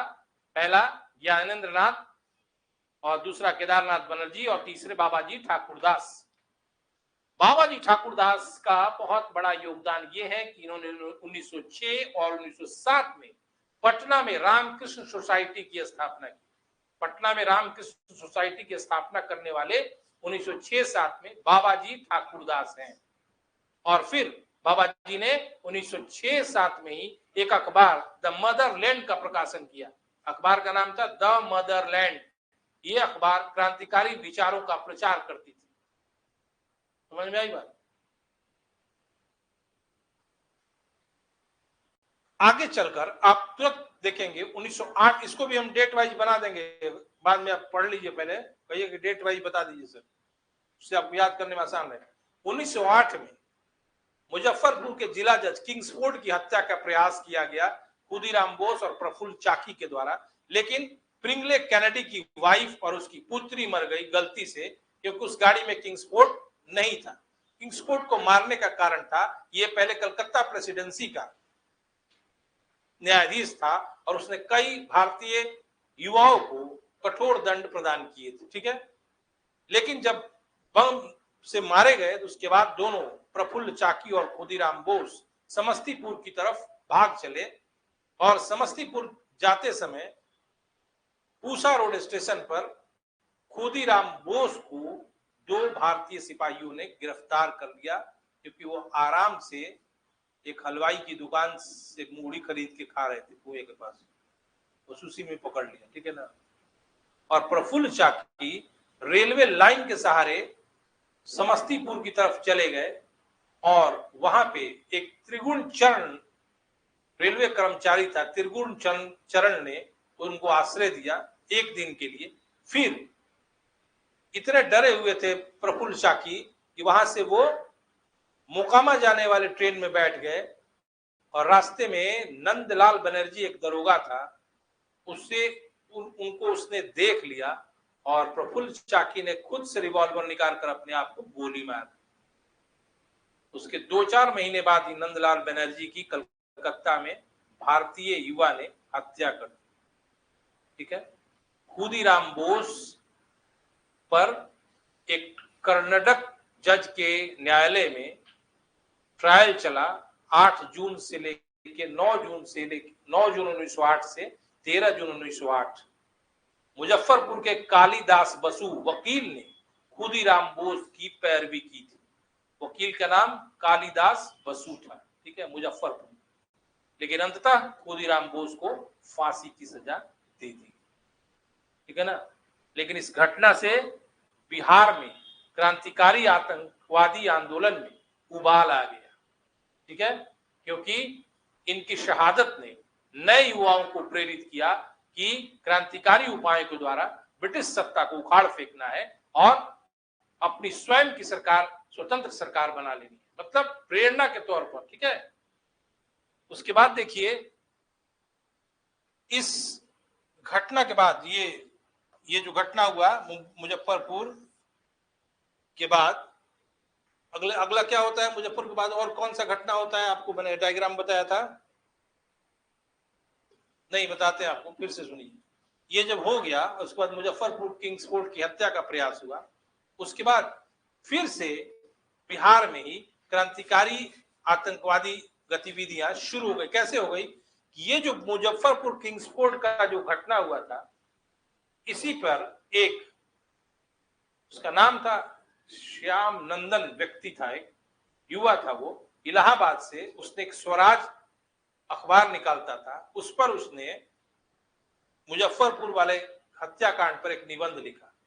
तो इस श्याम नंदन या नाथ था को ब्रिटिश सरकार ने 3 वर्ष के कैद की सजा दे दी। ब्रिटिश सरकार का कहना था कि इस घटना को तुम अखबार में क्यों निकालो। फिर 1913 में पटना में एक व्यक्ति आए जिनका नाम था, क्या नाम था उसका? सचिंद्रनाथ सान्याल। उन्होंने पटना में 1913 में अनुशीलन समिति की शाखा स्थापित की और इसके पहले उन्होंने 1908 में बनारस में अनुशीलन समिति की शाखा स्थापित कर दी थी। लेकिन सचिंद्रनाथ सान्याल पर बनारस षड्यंत्र केस के तहत ब्रिटिश सरकार ने मुकदमा चलाया और उनको काला पानी भेज दिया गया। काला पानी समझ रहे हैं ना? लेकिन उनका प्रयास असफल नहीं गया, क्योंकि अनुशीलन समिति में कार्य करने के लिए पटना का ही एक छात्र था, बंकिम चंद्र मित्र। इस बंकिम चंद्र मित्र ने इस अनुशीलन समिति के कार्यों को आगे बढ़ाया और उसने 1915 में लिबर्टी लीफलेट्स बांट, लीफलेट समझ रहे हैं, जैसे कोचिंग वाले पैम्पलेट नहीं बांटते हैं, तो उसने एक लेख लिखा, लिबर्टी मतलब स्वतंत्रता, और ये लीफलेट्स 1915 में उसने बांट दिया। और जिसके कारण क्या हुआ कि सरकार ने इसको घोर अपराध समझी और उसको भी कैद करके 3 वर्ष की सजा दे दी। लेकिन इस बंकिम चंद्र मित्र के सहायक पटना के कई छात्र उतर गए और खासकर 2 स्कूल और कॉलेज, एक स्कूल और एक कॉलेज का नाम हमेशा याद रखिएगा, इन्होंने बिहार में क्रांतिकारी गतिविधियों के प्रसार में अप्रतिम भूमिका का निर्वाह किया। इस दोनों, एक स्कूल और एक कॉलेज का नाम हमेशा याद रखिएगा। ये बंकिम चंद्र मित्र के सहायक में अतुल चंद्र घोष थे, ठीक है ना, और भी आदमी थे, बहुत आदमी थे। लेकिन ब्रिटिश सरकार ने 1916 में एक रिपोर्ट, सरकारी रिपोर्ट प्रकाशित की। सरकार का रिपोर्ट प्रकाशित होता है ना, उसमें कहा गया कि पटना में एक गुप्त दल, गोपनीय दल कार्य कर रहा है, जिसमें 2 शैक्षणिक संस्थाओं के छात्र ही प्रमुख भूमिका निभा रहे हैं। कौन 2 शैक्षणिक संस्थान? एक टीके घोष एकेडमी और दूसरा Bihar national college, BN college. Ashok Rajpath पर जाएंगे आप तो टीके घोष एकेडमी दिखाई पड़ जाएगा और बीएन कॉलेज आप जान ही रहे। टीके घोष एकेडमी से ही डॉक्टर राजेंद्र प्रसाद पढ़े थे। ठीक है,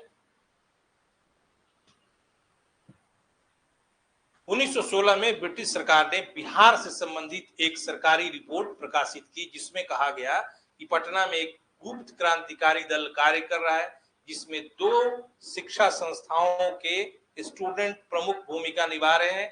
वो है एक टीके घोष एकेडमी और दूसरा बीएन कॉलेज। ठीक है, अगला क्रांतिकारी गतिविधि क्या हुआ? इसी दौरान बिहार में एक नया लेख, निबंध, जिसका शीर्षक था एस्टैब्लिशमेंट, हर जगह बिहार में दिखाई पड़ा।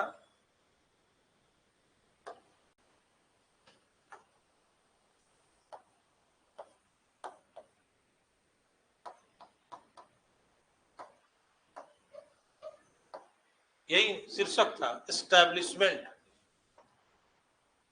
ये एक लेख, ऐसा लेख था कि किसी भी नए व्यक्ति को कोई संस्था स्थापित करना हो तो उसके लिए इस लेख में निर्देश था।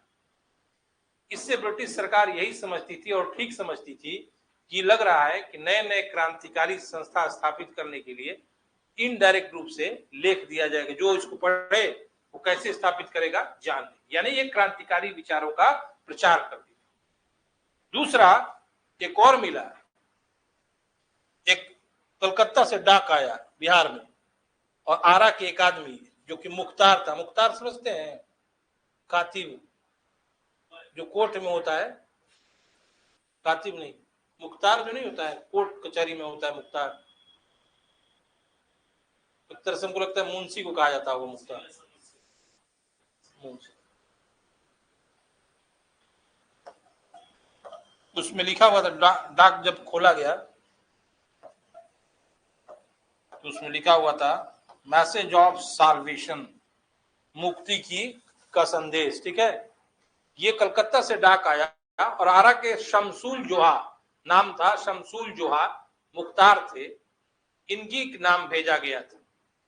बाद में जब ब्रिटिश सरकार ने जांच पड़ताल की तो देखा कि एक दूसरा पैम्पलेट आया जिसको कहते थे आरा सत्याग्रह पत्र, इस पर साइन करने वाले में शमसूल जोहा भी थे। ये क्या बता रहा है आपको, इतना जानकारी हमको देने का कारण क्या है कि संस्थाओं के साथ साथ लिखित गतिविधि भी क्रांतिकारी विचारों को आगे बढ़ाने के लिए हो रही थी। ये लिखित गतिविधि में पहला याद रखिएगा, एस्टेब्लिशमेंट शीर्षक से क्रांतिकारी विचारों को बढ़ाया जा रहा था। दूसरा, कलकत्ता से एक डाक आया, मैसेज ऑफ साल्वेशन उस पर लिखा हुआ था, जो आरा के शमसूल जोहा जो कि मुख्तार थे उनके नाम आया था। फिर एक आरा सत्याग्रह पत्र की भी जानकारी हुई जिसमें शमसूल जोहा ने साइन किया था। इस आरा सत्याग्रह पत्र में ये बात मुसलमानों से अपील की गई थी कि आप तुम संघर्ष करके स्वाधीनता को प्राप्त करो। ये अंग्रेज समझते में देर थोड़ी लगेंगे अंग्रेजों को कि क्या कह रहा है ये। मुसलमानों को प्रेरित किया दे गया था कि क्रांतिकारी उपायों से अंग्रेजों से मुक्त हो जाए। ये देखिए, बिहार हो या भारत हो, ये मैंने जो भी बताया क्रांतिकारी राष्ट्रीय आंदोलन का पहला चरण बताया है। भारत में भी 1914-15 का जो विश्व युद्ध था उस समय तक जो भी क्रांतिकारी गतिविधियां हुई हो, चाहे बिहार हो, महाराष्ट्र हो, बंगाल हो, ये कहा जाता है क्रांतिकारी राष्ट्रीय आंदोलन का पहला चरण, first stage of militant nationalism. ठीक है, फिर क्रांतिकारियों को मौका नहीं मिला। कैसे? कई घटनाएं ऐसे हो गई, जैसे होम रूल आंदोलन, चंपारण सत्याग्रह, रॉलेट एक्ट, जलियांवाला बाग, फिर उसके बाद खिलाफत आंदोलन, फिर असहयोग आंदोलन, तो फिर क्रांतिकारी दबे हुए रहे। लेकिन असहयोग आंदोलन के बाद जो गांधी ने अचानक उसको स्थगित कर दिया, एकाएक वापस ले लिया, तो भारत का युवा राष्ट्रवादी वर्ग काफी निराशा में अब वैकल्पिक मार्ग की तलाश की ओर गया, और कुछ ऐसी घटनाएं भी विश्व में हो रही थी जिससे भी ये युवा वर्ग प्रेरित हुआ, जैसे बोल्शेविक क्रांति हुई थी रूस में। देखें, एक दूसरी बात की, पंजाब में अंग्रेजों ने अत्याचार किया था। ठीक है, इन कारणों से फिर क्रांतिकारी राष्ट्रीय आंदोलन की शुरुआत हुई भारत में, बिहार में भी हुई। इसको कहते हैं क्रांतिकारी राष्ट्रीय आंदोलन का दूसरा चरण, second stage of militant nationalism. समझ में आई बात? अभी तक हम आपको बता रहे थे ये क्रांतिकारी राष्ट्रीय आंदोलन का फर्स्ट स्टेज था, बिहार हो, बंगाल हो, महाराष्ट्र हो, कहीं भी। और 1910 के बाद भारत में या बिहार में या बंगाल में क्रांतिकारी गतिविधियां शिथिल हो गई, क्योंकि कई घटनाएं ऐसी हुई, जैसे होम रूल आंदोलन, प्रथम विश्व युद्ध, चंपारण, रॉलेट एक्ट, असहयोग आंदोलन, खिलाफत, तो क्रांतिकारी गतिविधियां इस समय उजागर नहीं हो पाई। लेकिन 1920-21 के असहयोग आंदोलन के गांधी द्वारा अचानक स्थगन से भारत का युवा वर्ग निराशा और क्षोभ को महसूस किया और वो एक नए वैकल्पिक मार्ग की तलाश में आया। ठीक है, दूसरी बात, 1917 में रूस में बोल्शेविक क्रांति की सफलता ने नए युवाओं को काफी प्रेरणा दी। पंजाब में अंग्रेजों के द्वारा हुए अत्याचार से भी यह वर्ग कुपित था और मौके की तलाश में था। तो 1920 के बाद जो भी क्रांतिकारी गतिविधियां हुई उसको कहते हैं क्रांतिकारी राष्ट्रीय आंदोलन का दूसरा चरण। समझ में आई ना। और इस दूसरे चरण में बिहार में भी कुछ घटनाएं हुई जो बहुत इंपॉर्टेंट है पीटी के लिए, मेंस के लिए। अब आपको दूसरे चरण की बात बताते हैं।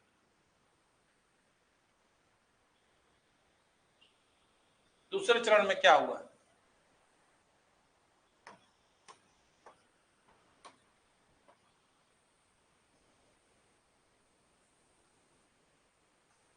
देखिए,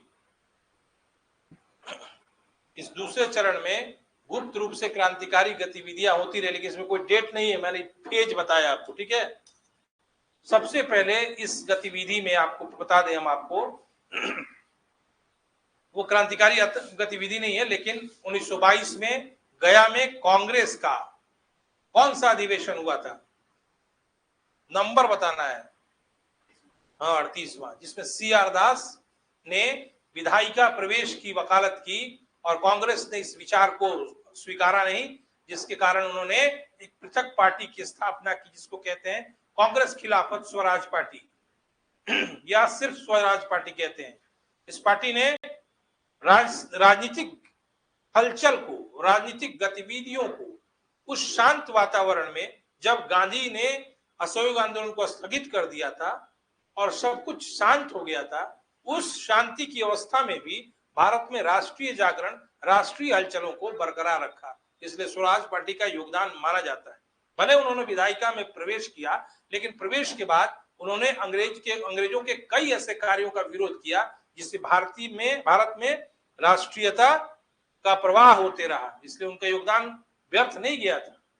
इन्हीं को ही ऐसा श्रेय मिला है कि भारत की विधायिका के प्रथम स्पीकर इन्हीं के पार्टी के व्यक्ति थे। कौन था भारत की विधायिका का प्रथम स्पीकर? विट्ठल भाई पटेल 1925 में, ठीक है, पहला स्पीकर है। और स्वतंत्र भारत के प्रथम स्पीकर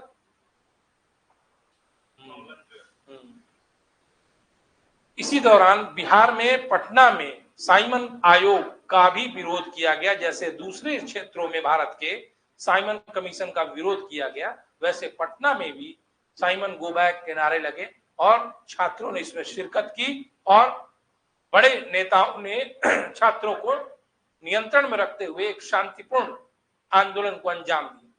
इसी समय 1927 में 3-4 नए व्यक्ति क्रांतिकारी आए, जिनका नाम है मणिक चंद्र राय, फूलन प्रसाद वर्मा, केबी सहाय। इन्होंने पटना युवक संघ की स्थापना की 1927 में।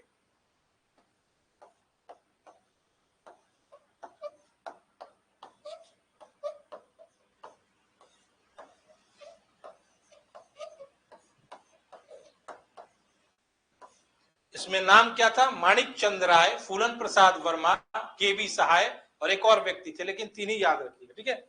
इस पटना युवक संघ ने क्रांतिकारी गतिविधियों को आगे बढ़ाने में प्रमुख भूमिका निभाई।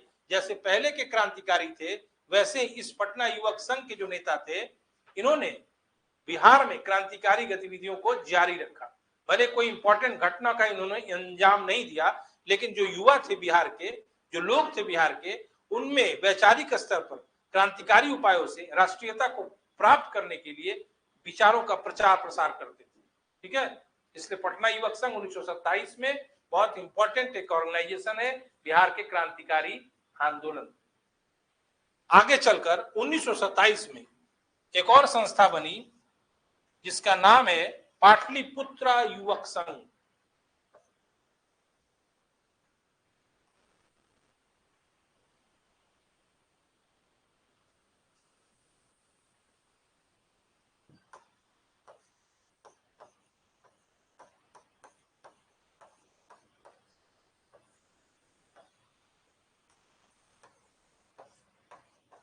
इस संस्था के संस्थापक सदस्य में 2 इंपॉर्टेंट नाम है।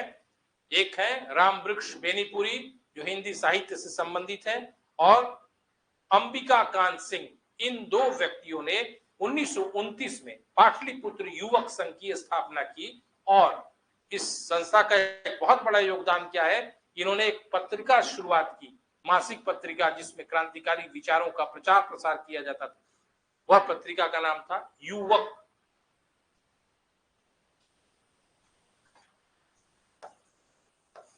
पूछा भी जा सकता है प्रीलिम्स में, युवक किस विचारधारा का मासिक पत्र था, तो क्रांतिकारी था। जैसे और भारत में पूछा जाता है संध्या क्या है, काल क्या है, ये भी क्रांतिकारी विचारधाराओं के अखबार थे।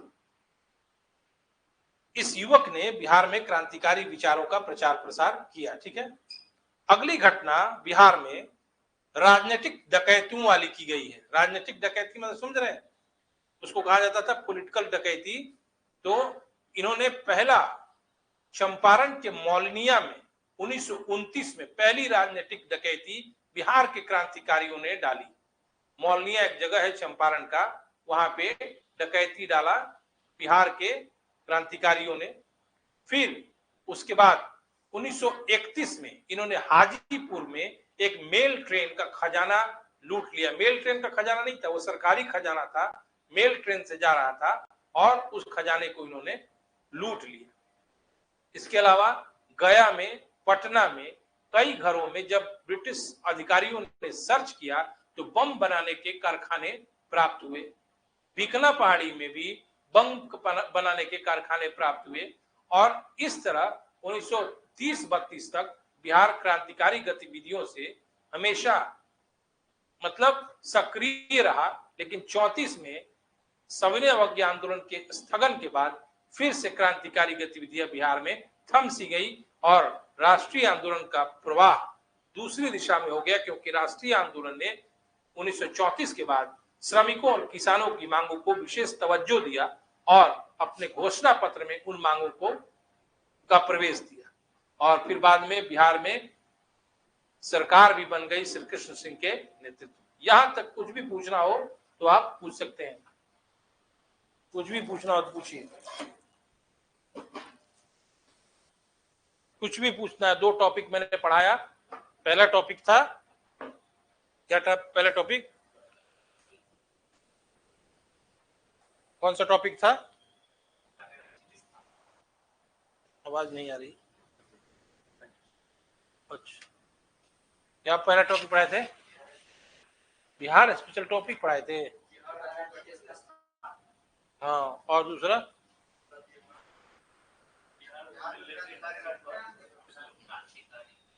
इन दोनों टॉपिक में कुछ भी पीटी मेंस से संबंधित पूछना हो तो आप पूछ सकते हैं। ठीक है, हाँ बोलिए।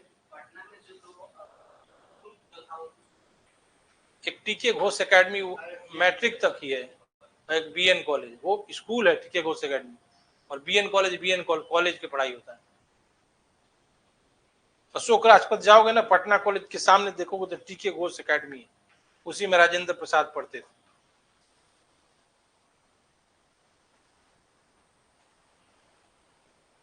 अब आते हैं अगला टॉपिक। ठीक है, यहां तो कुछ पूछिए, आपको जरूरी नहीं कि हम पढ़ा के आपको खत्म कर दे रहे, आप दूसरा भी पूछिए, कुछ पूछना है इसमें तो पूछिए। संकोच नहीं करना चाहिए। कोचिंग में आए या टीचर से आप नहीं पूछ रहे हैं, बल्कि 4 बार पूछिए ताकि आप यही याद कर लीजिए। ये जो सोचता है आदमी कि पढ़ लिए घर में जाकर रिवीजन कर देंगे, नहीं होता है। यही पर याद कीजिए। एक ही बार एक ही अटेम्प्ट में पास करने के ही सबसे बड़ा फंडा है। कोई भी टॉपिक को छोड़िए मत, उसी समय खत्म कीजिए बात। होना तो ये चाहिए कि 10 दिन नहीं भी पढ़े एग्जाम से पहले तो भी आपका सिलेक्शन हो जाना चाहिए। कितना आप जबरदस्त पढ़ाई कीजिए। और कितना लोग 9:30 से पहले भी देखते रहते हैं सेंटर को। देखें हम 12 बजे से एग्जाम होता है ना, 11:30 तक देखते ही रहते हैं कि कुछ आ जाए, और जो देखता है उसमें खास कर नहीं आता है।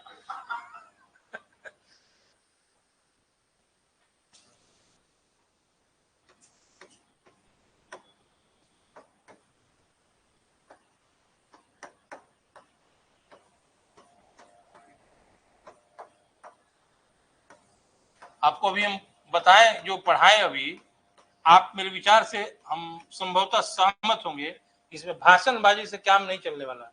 कुछ नाम याद करना बहुत जरूरी है। ठीक है ना, वो नाम लिखिएगा तभी आपका आंसर जो है प्रभावी होगा। एग्जामिनर को लगेगा कि नहीं, ये आदमी ने बिहार को पढ़ा है ठीक से। खाली भाषण दे दीजिए, क्या इससे नहीं होता है। बताइए कि पटना बिहार में क्या हुआ, ये बात जरूरी है।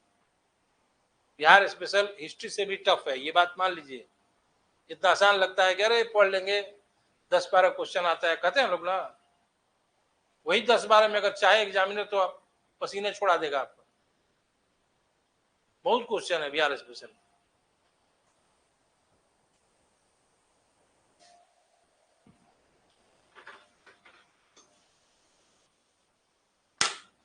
अब आइए आपको बताते हैं बिहार में होम रूल आंदोलन, ठीक है। इसको भी हम डेट वाइज कर सकते हैं, लेकिन डेट वाइज कर दें, कैसी पढ़ाएं। देखिए बिहार में होम रूल आंदोलन, होम रूल का क्या तात्पर्य होता है?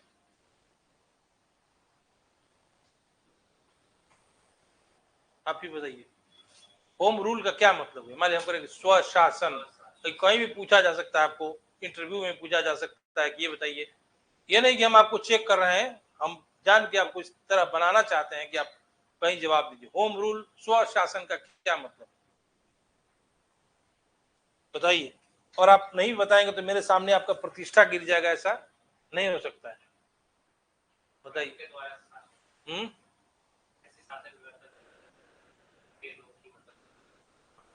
तो उसको उतना लंबा चौड़ा क्या बताना है? तो ये कि अपने घर में अपने लोगों द्वारा शासन, जैसे आपका अपना घर है तो आप खुद शासन की, ये नहीं कि हम आकर शासन करें।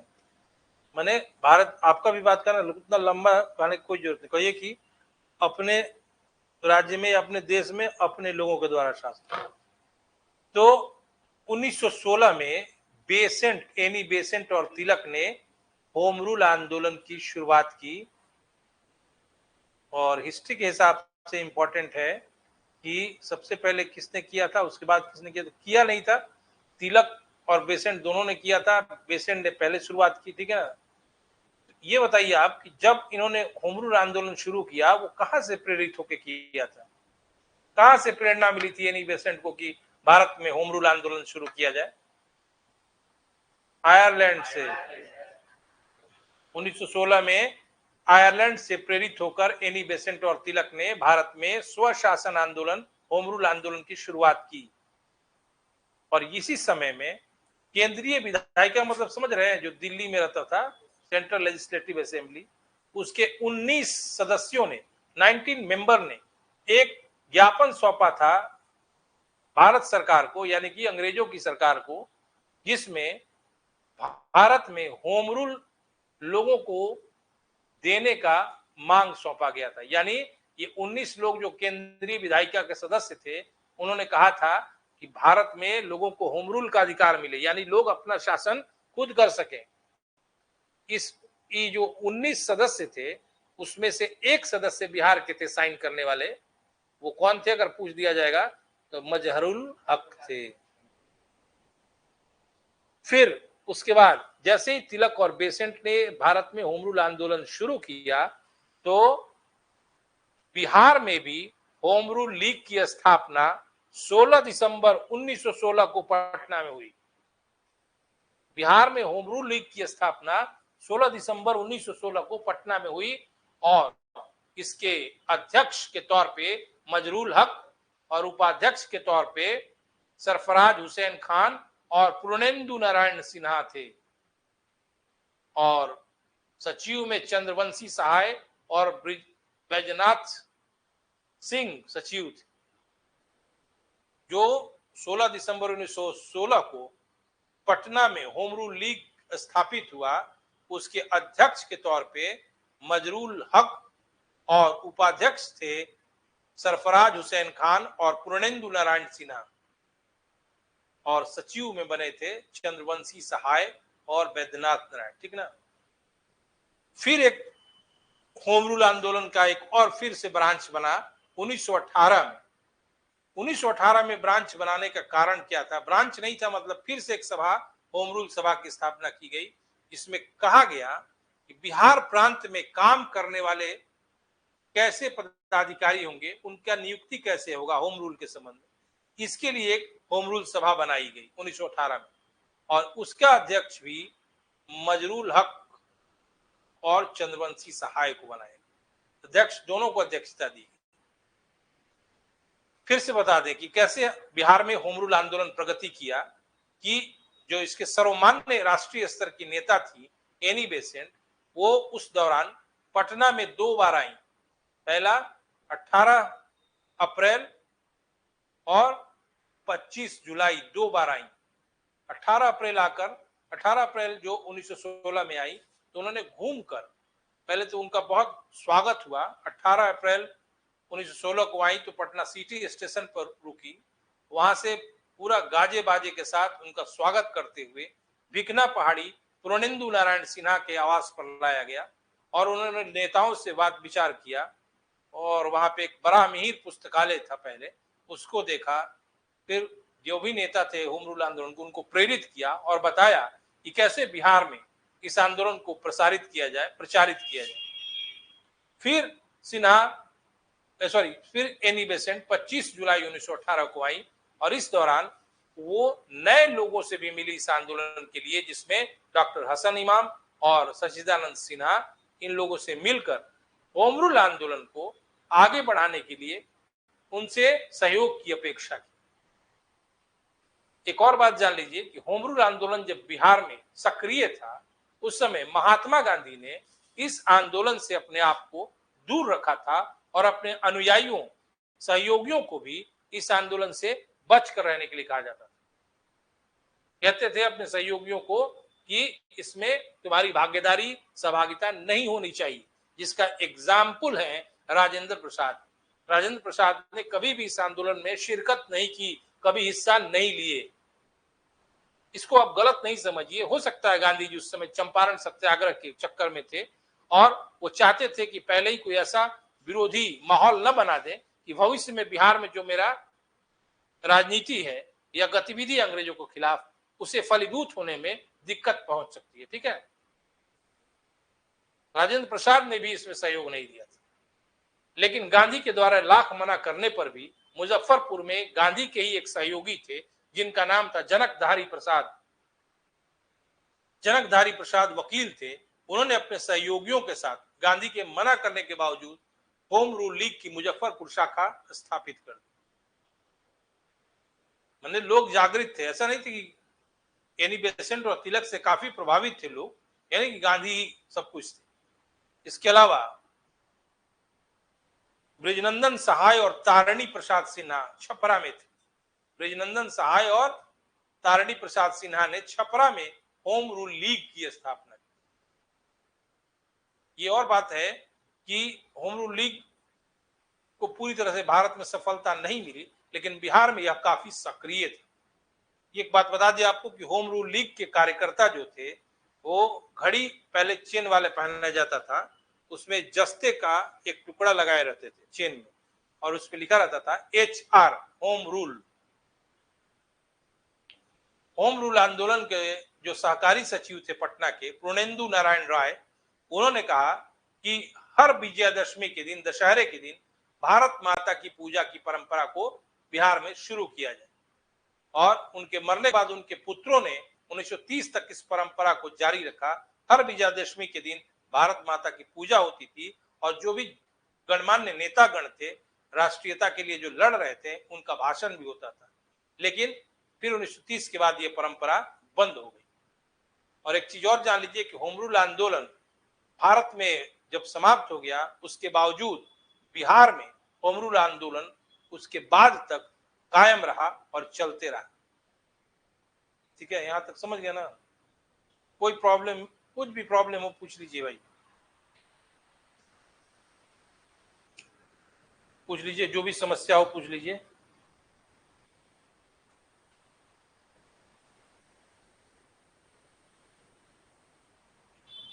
थोड़ा सा राहुल पानी है, उसके बाद एक जबरदस्त टॉपिक आपको पढ़ा रहे हैं। पानी पी लेने से मूड बन जाएगा।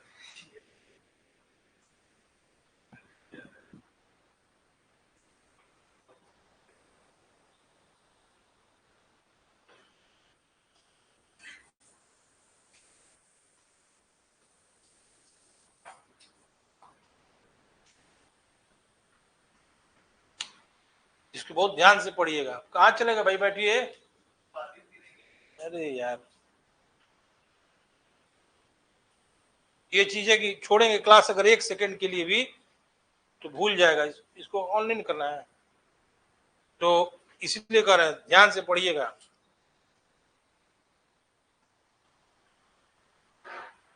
जब ये काम कर ही नहीं रहा तो निकाल देते हैं, निकाल देना राहुल इसको।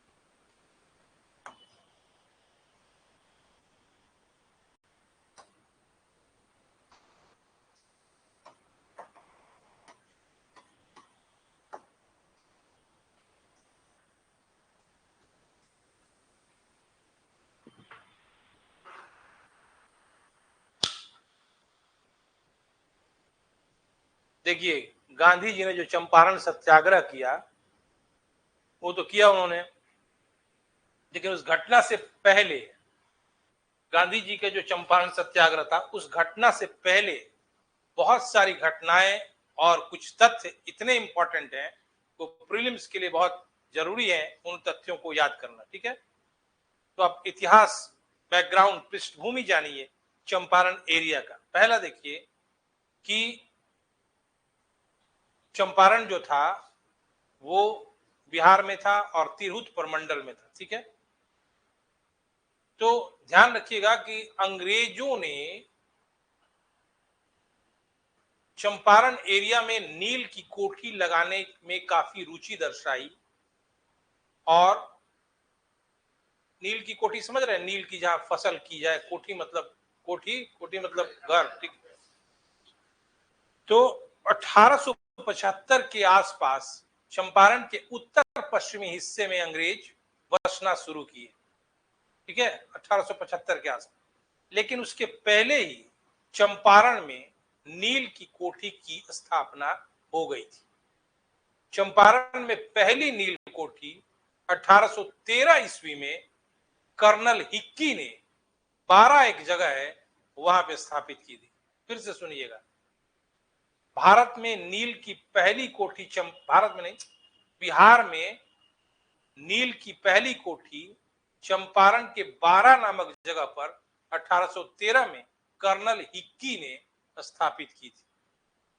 ठीक है, समझ में आई बात ना।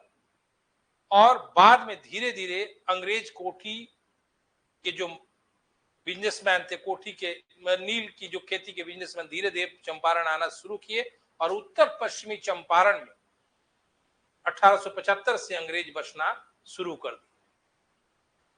आपको यह भी पता होगा इसी दौरान बंगाल में भी नील की खेती होती थी, क्योंकि इंडियन हिस्ट्री में बंगाल के भी नील रिवोल्ट के बारे में पढ़ना है। अब ध्यान रखिएगा कि इस चंपारण क्षेत्र में दो रियासतें, दो मतलब क्या कहते हैं, दो राज कहते हैं, राजा बहुत इंपॉर्टेंट थी। एक था बेतिया का और दूसरा था रामनगर का। ये दोनों रियासतें थी चंपारण एरिया में, बेतिया और रामनगर। बेतिया और रामनगर के जो शासक थे वो कर्ज में डूबे थे, जैसे कि बेतिया राज रामनगर से भी ज्यादा कर्ज में डूबा हुआ था, और उसका जो मैनेजर था टी जीवर उसका नाम था। टी जीवर ने बेतिया राज को ऋण से उबारने के लिए ब्रिटेन से एक ऋण लिया 85 लाख पाउंड स्टर्लिंग का। ठीक है, बेतिया राज का मैनेजर का नाम था टी जीवर।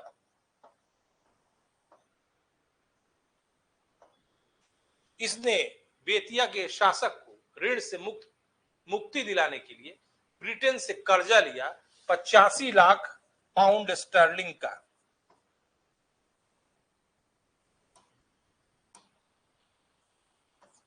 ये सब नहीं बता रहे कि स्टर्लिंग क्या है, पाउंड क्या है। ठीक है, इकोनॉमी में आप जान रहे होंगे। ठीक है, जैसे भारत में रुपया है। ठीक है,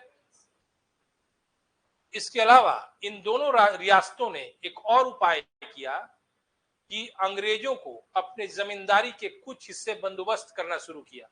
कैसा है, तुम बंदोबस्त करो, मालगुजारी दो, उस एरिया को तुम जैसे करना है यूज करो। क्यों करते थे ये? कि और पैसा हमारे पास आ जाए ताकि हम इस ऋण से जल्दी जल्दी मुक्त हो जाएं, जो लिए ऋण चुका दें। धीरे धीरे अंग्रेज कई जमींदारी अधिकार को ले लिए रामनगर से और बेतिया से। आगे चलकर इसी क्षेत्र में चंपारण में कुल 36 अंग्रेज ठेकेदार आए, 36 ठेकेदार कॉन्ट्रैक्टर जिसको कहा जाता है, ठीक है ना। बेतिया राज में कुल 36 ठेकेदार अंग्रेज कॉन्ट्रैक्टर आए। ठेकेदार होता है ना, आज भी ठेकेदार होता है। उसमें से 23 जो थे वो नील की खेती से संबंध थे, यानी 23 ठेकेदार जो थे इसमें रुचि रखते थे कि चंपारण एरिया में हम नील की खेती कराएं और उसका लाभ अर्जित करें। ठीक है, समझ में आई बात ना। यूरोपीय अंग्रेज जो थे वो नील की खेती दो प्रकार से करते थे। इसका नाम क्या है? दो प्रकार से नील की खेती होती थी। एक को कहते थे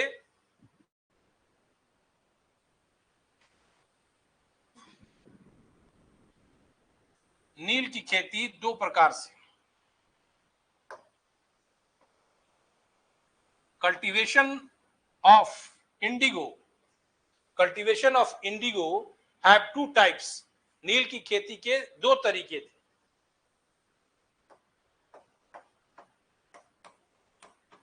पहला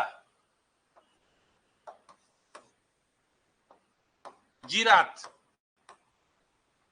और दूसरा आसामी बार।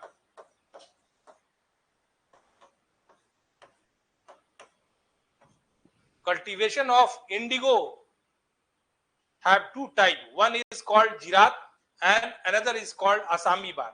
But Assami bar have three different types. Assami bar के तीन अलग अलग प्रकार थे। पहला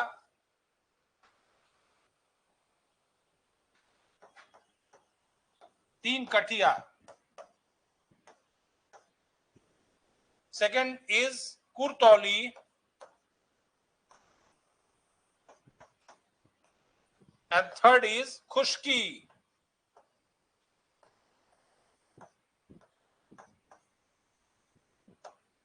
फिर से समझ गए ना। नील की खेती के दो प्रकार थे यूरोपियों के द्वारा। पहला कहलाता था जीरात एंड सेकंड इज कॉल्ड असामी बार। बट असामी बार have three types. One is called तीन कठिया, सेकंड इज कॉल्ड कुर्तौली एंड थर्ड इज कॉल्ड खुश्की। अब देखिए जीरात क्या था, लिख लिया ना। जीरात क्या था?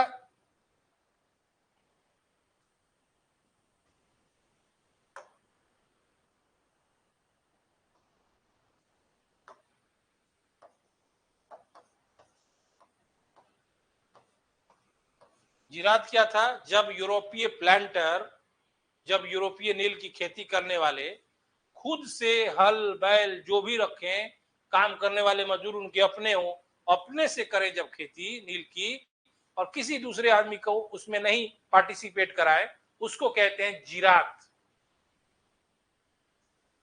जैसे खेत में आज भी गांव में एक परिवार अपने ही खेती करता है, दूसरा मजदूर भी नहीं लगाता है, अपने से घास भी कबाड़ता है, उसको है नोचता है, करता है ना, उसी को समझिए कि जीरात है। जब आप किसी दूसरे का सहभागिता न लेकर स्वयं नील की खेती करें, ऐसे कुछ यूरोपीय होते थे, उनको कहते थे जीरात।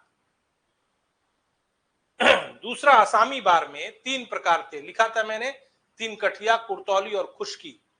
तो आसामी बार का जो पहला टाइप है तीन कठिया, इसमें किसानों को अंग्रेज नील कोठी के मालिक बाध्य करते थे कि तुम 1 बीघा जमीन तुम्हारे पास जब है, उसमें 3 कट्ठा में तुमको नील उगाना ही उगाना होगा, और ये तुम इकरार करो और करार करो मेरे साथ। बीघा में, बीघा कितने का होता है? 20 कट्ठा में 3 कट्ठा पर तुमको नील उगाना ही पड़ेगा। ठीक है, इसको कहते थे 3 कठिया सिस्टम। दूसरा था कुर्तौली। कुर्तौली सबसे अधिक एक्सप्लॉयटेशन का प्रकार था। सबसे अधिक शोषण का प्रकार था।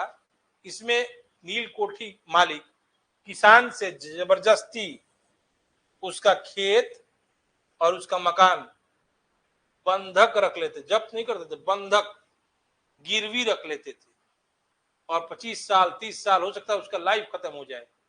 और जब वो ऋण चुकाता, जो भी कुछ बंधक रखते थे कुछ पैसे की मांग पर, कि देखो तुम्हारा खेत और तुम्हारा मकान हम बंधक रखते हैं, नील के लिए उपयोग करेंगे कि क्या करेंगे, लेकिन ये बंधन में रहेगा, और तुम जब ऋण चुका दोगे तो वापस किया जाएगा।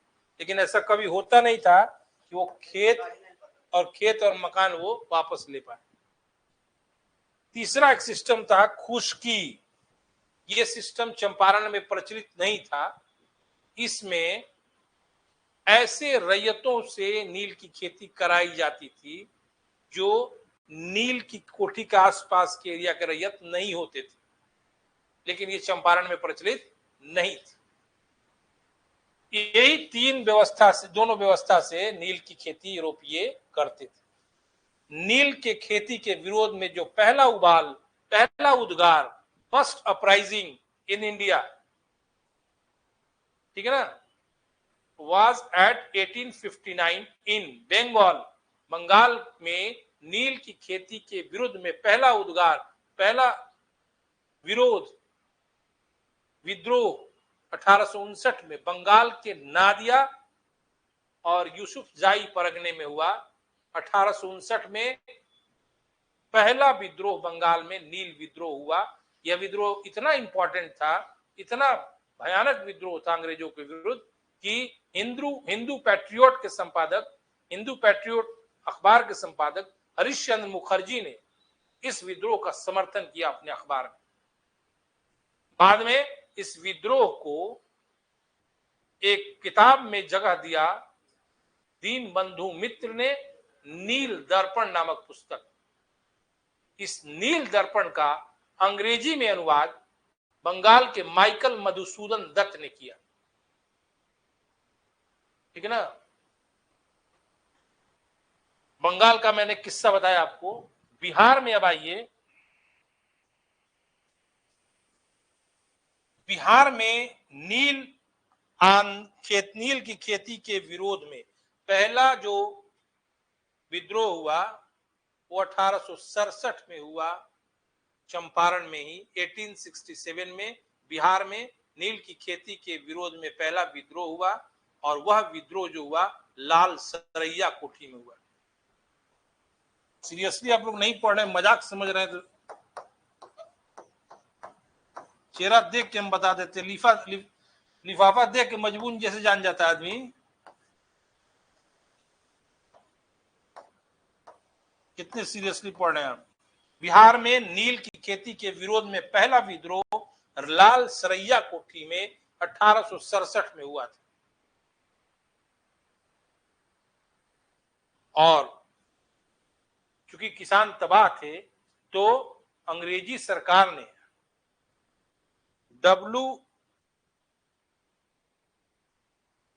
उसका नाम है भाई, चंपारण का पहले वो पूर्व मजिस्ट्रेट था, उसी को गारफील्ड या क्या नाम है, उसको जांच करने के लिए, हम आपको नाम बता देंगे थोड़ी देर में, ठीक है। चंपारण का पहले पूर्व मजिस्ट्रेट था। अंग्रेजी सरकार ने इस एरिया में जांच करने के लिए उसको भेजा, WR गारफील्ड या क्या नाम है, और वह तुरंत 1908 तक बेतिया पहुंचा, ठीक है ना। और बेतिया पहुंचने पर उसने किसानों से भी बात किया, और ये 1867 में विद्रोह हुआ ना, लेकिन उसके बाद भी ब्रिटिश सरकार चुपचाप पड़ी रही, और 1867 के बाद 1905 तक छुटपुट विद्रोह होते रहे चंपारण एरिया में किसानों के, लेकिन उसका कोई फायदा नहीं, इसलिए कि स्थानीय स्तर पर पूरा नील की कोठी के मालिकों का प्रभाव था, स्थानीय प्रशासन पर, थाना पर, जनरल एडमिनिस्ट्रेशन पर, और चंपारण में हर 10 मील पर एक नील कोठी थी। मतलब अंग्रेजों का कब्जा था वहां, और पुलिस दरोगा कोई भी कुछ उनके विरोध बोलने का साहस नहीं कर सकता। इसलिए WR गारफील्ड 1908 तक पहुंच पाया बेतिया, और पूरा उसने ओवरव्यू लिया, किसानों से बात की, और जाना कि भाई क्यों किसान परेशान है, क्यों दिक्कत है। WR गारफील्ड ने 1909 में रिपोर्ट प्रस्तुत की और जब विधायिका ने कहा गया, जब पार्लियामेंट ने कहा कि भाई आप रिपोर्ट को प्रकाशित कीजिए, हम लोग भी देखें कि आपने क्या लिखा है, कभी भी प्रकाशित नहीं कराया गया। लेकिन इस कमिटी WR गारफील्ड की जांच का बहुत बड़ा फायदा क्या हुआ कि 1909 में प्रति एकड़ नील के लिए 13 रुपये 50 पैसा मिलने लगा, नहीं तो इसके पहले 6.5 रुपये मिलता था। 1909 में इसकी रिपोर्ट के बाद नील के प्रति एकड़ खेत के लिए 13 रुपये 50 पैसा मिलने लगा, नहीं तो पहले 6 रुपये 50 पैसा मिलता था। इसके बाद 1908-9 में फिर भी किसानों का विरोध हुआ, लेकिन उस विरोध से कोई फायदा नहीं हुआ।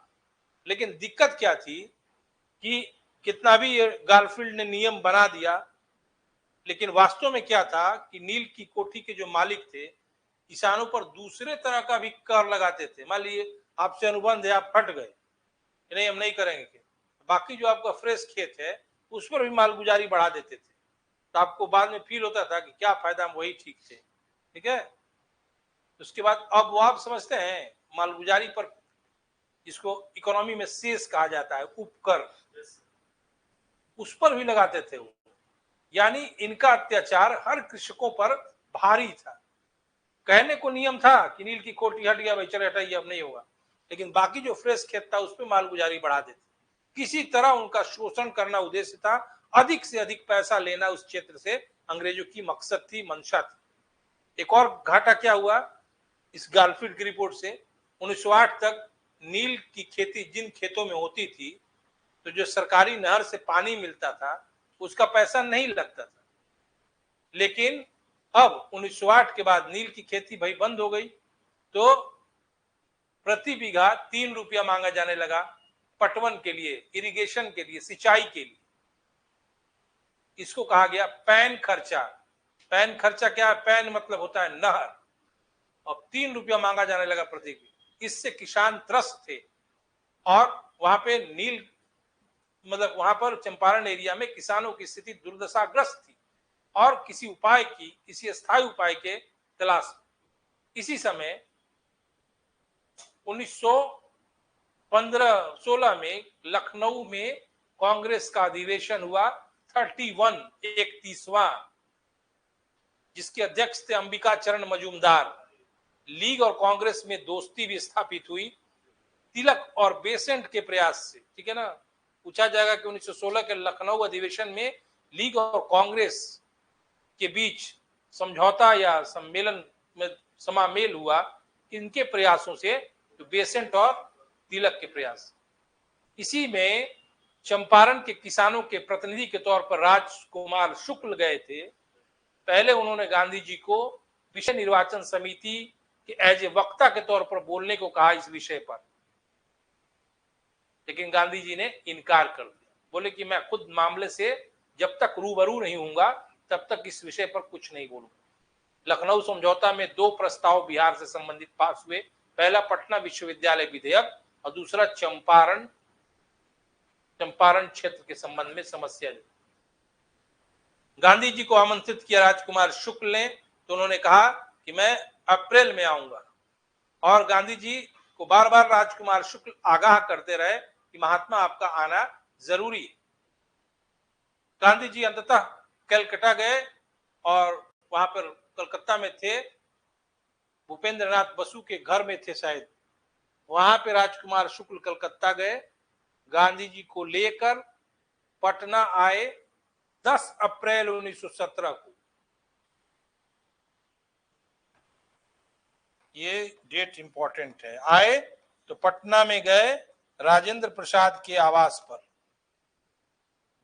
और राजेंद्र प्रसाद के आवास पर रुके और फिर राजकुमार शुक्ल के साथ वो मुजफ्फरपुर गए, और मुजफ्फरपुर से ही वो बेतिया गए, फिर बेतिया से लौट के मोतिहारी गए।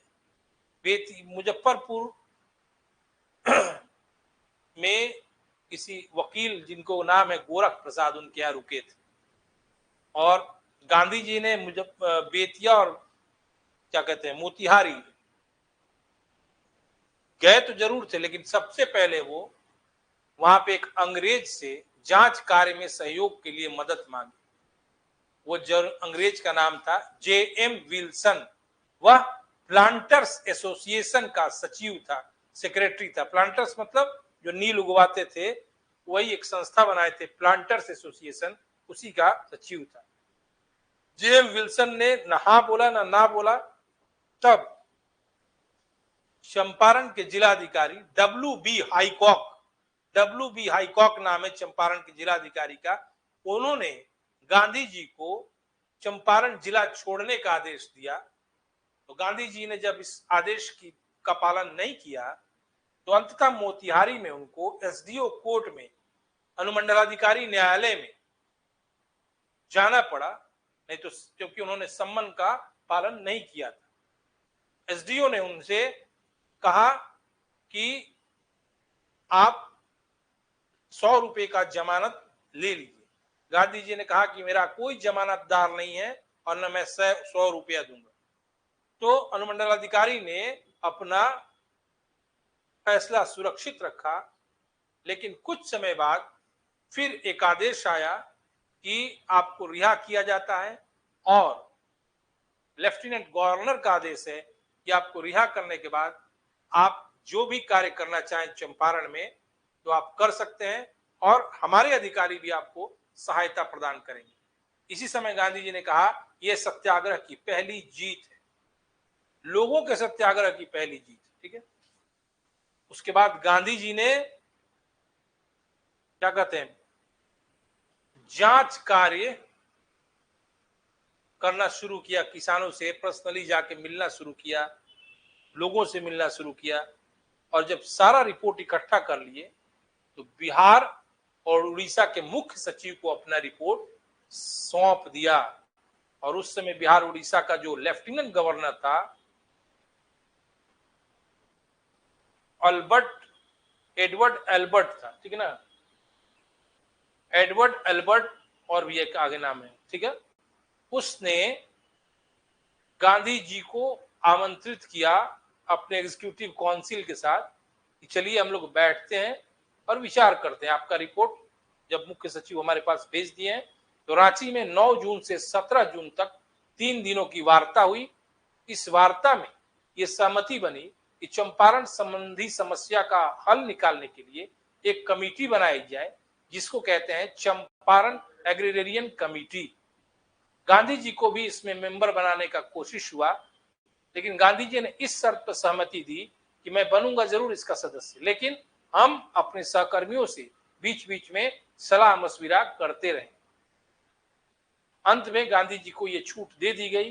तो चंपारण एग्रीरियन कमेटी, जिसका अध्यक्ष बनाया गया मध्य प्रदेश के आयुक्त FG सलाई को, और इसके सदस्यों में गांधी के साथ साथ राजा हरिहर प्रसाद, LC अदामी और नारायण सिंह और DJ रीड और G रैनी थे। इस कमेटी ने जो अपना रिपोर्ट सौंपा, उस रिपोर्ट के आधार पर उस समय की बिहार उड़ीसा सरकार ने अधिसूचना जारी कर दी, और अधिसूचना जारी करने के बाद ये फैसला आया कि नील लगाना जरूरी नहीं है, कोई नहीं लगाएगा, कोई जोर जबरदस्ती नहीं होगी, और जो पहले से अवैध वसूली किसानों से किया गया है उसका 25% किसानों को लौटा दिया। कुछ लोग गांधी जी की इस बात की शिकायत करते हैं कि क्यों 25%। तो गांधी जी ने समझाया कि वो 25% भी लौटाना ब्रिटिश साम्राज्य के लिए एक प्रतिष्ठा हनन होने वाली बात थी। इतनी बड़ी सरकार और वो लौटाने पर राजी हो गई, तो बहुत बड़ी बात। ये आंदोलन के बाद गांधी जी ने कुछ संरचनात्मक कार्यक्रम भी चंपारण में किए। जैसे उन्होंने चंपारण में बढ़हरवा लखनसेन गांव में 17 नवंबर 1917 को एक स्कूल खोला, और इस स्कूल में पढ़ाने वाले अध्यापक जो थे वो बॉम्बे से बबन गोखले और उनकी पत्नी अवंतिका बाई गोखले आई। और फिर 20 नवंबर 1917 को भीतरवा गांव में भी गांधी ने एक स्कूल खोला। यानी गांधी ने इस आंदोलन के बाद भी चंपारण क्षेत्र के विकास के लिए कई संरचनात्मक प्रयास किए और इसलिए गांधी बिहार जो है गांधी का ऋणी समझा जा सकता है। यहाँ तक कुछ पूछना है तो पूछिए आप।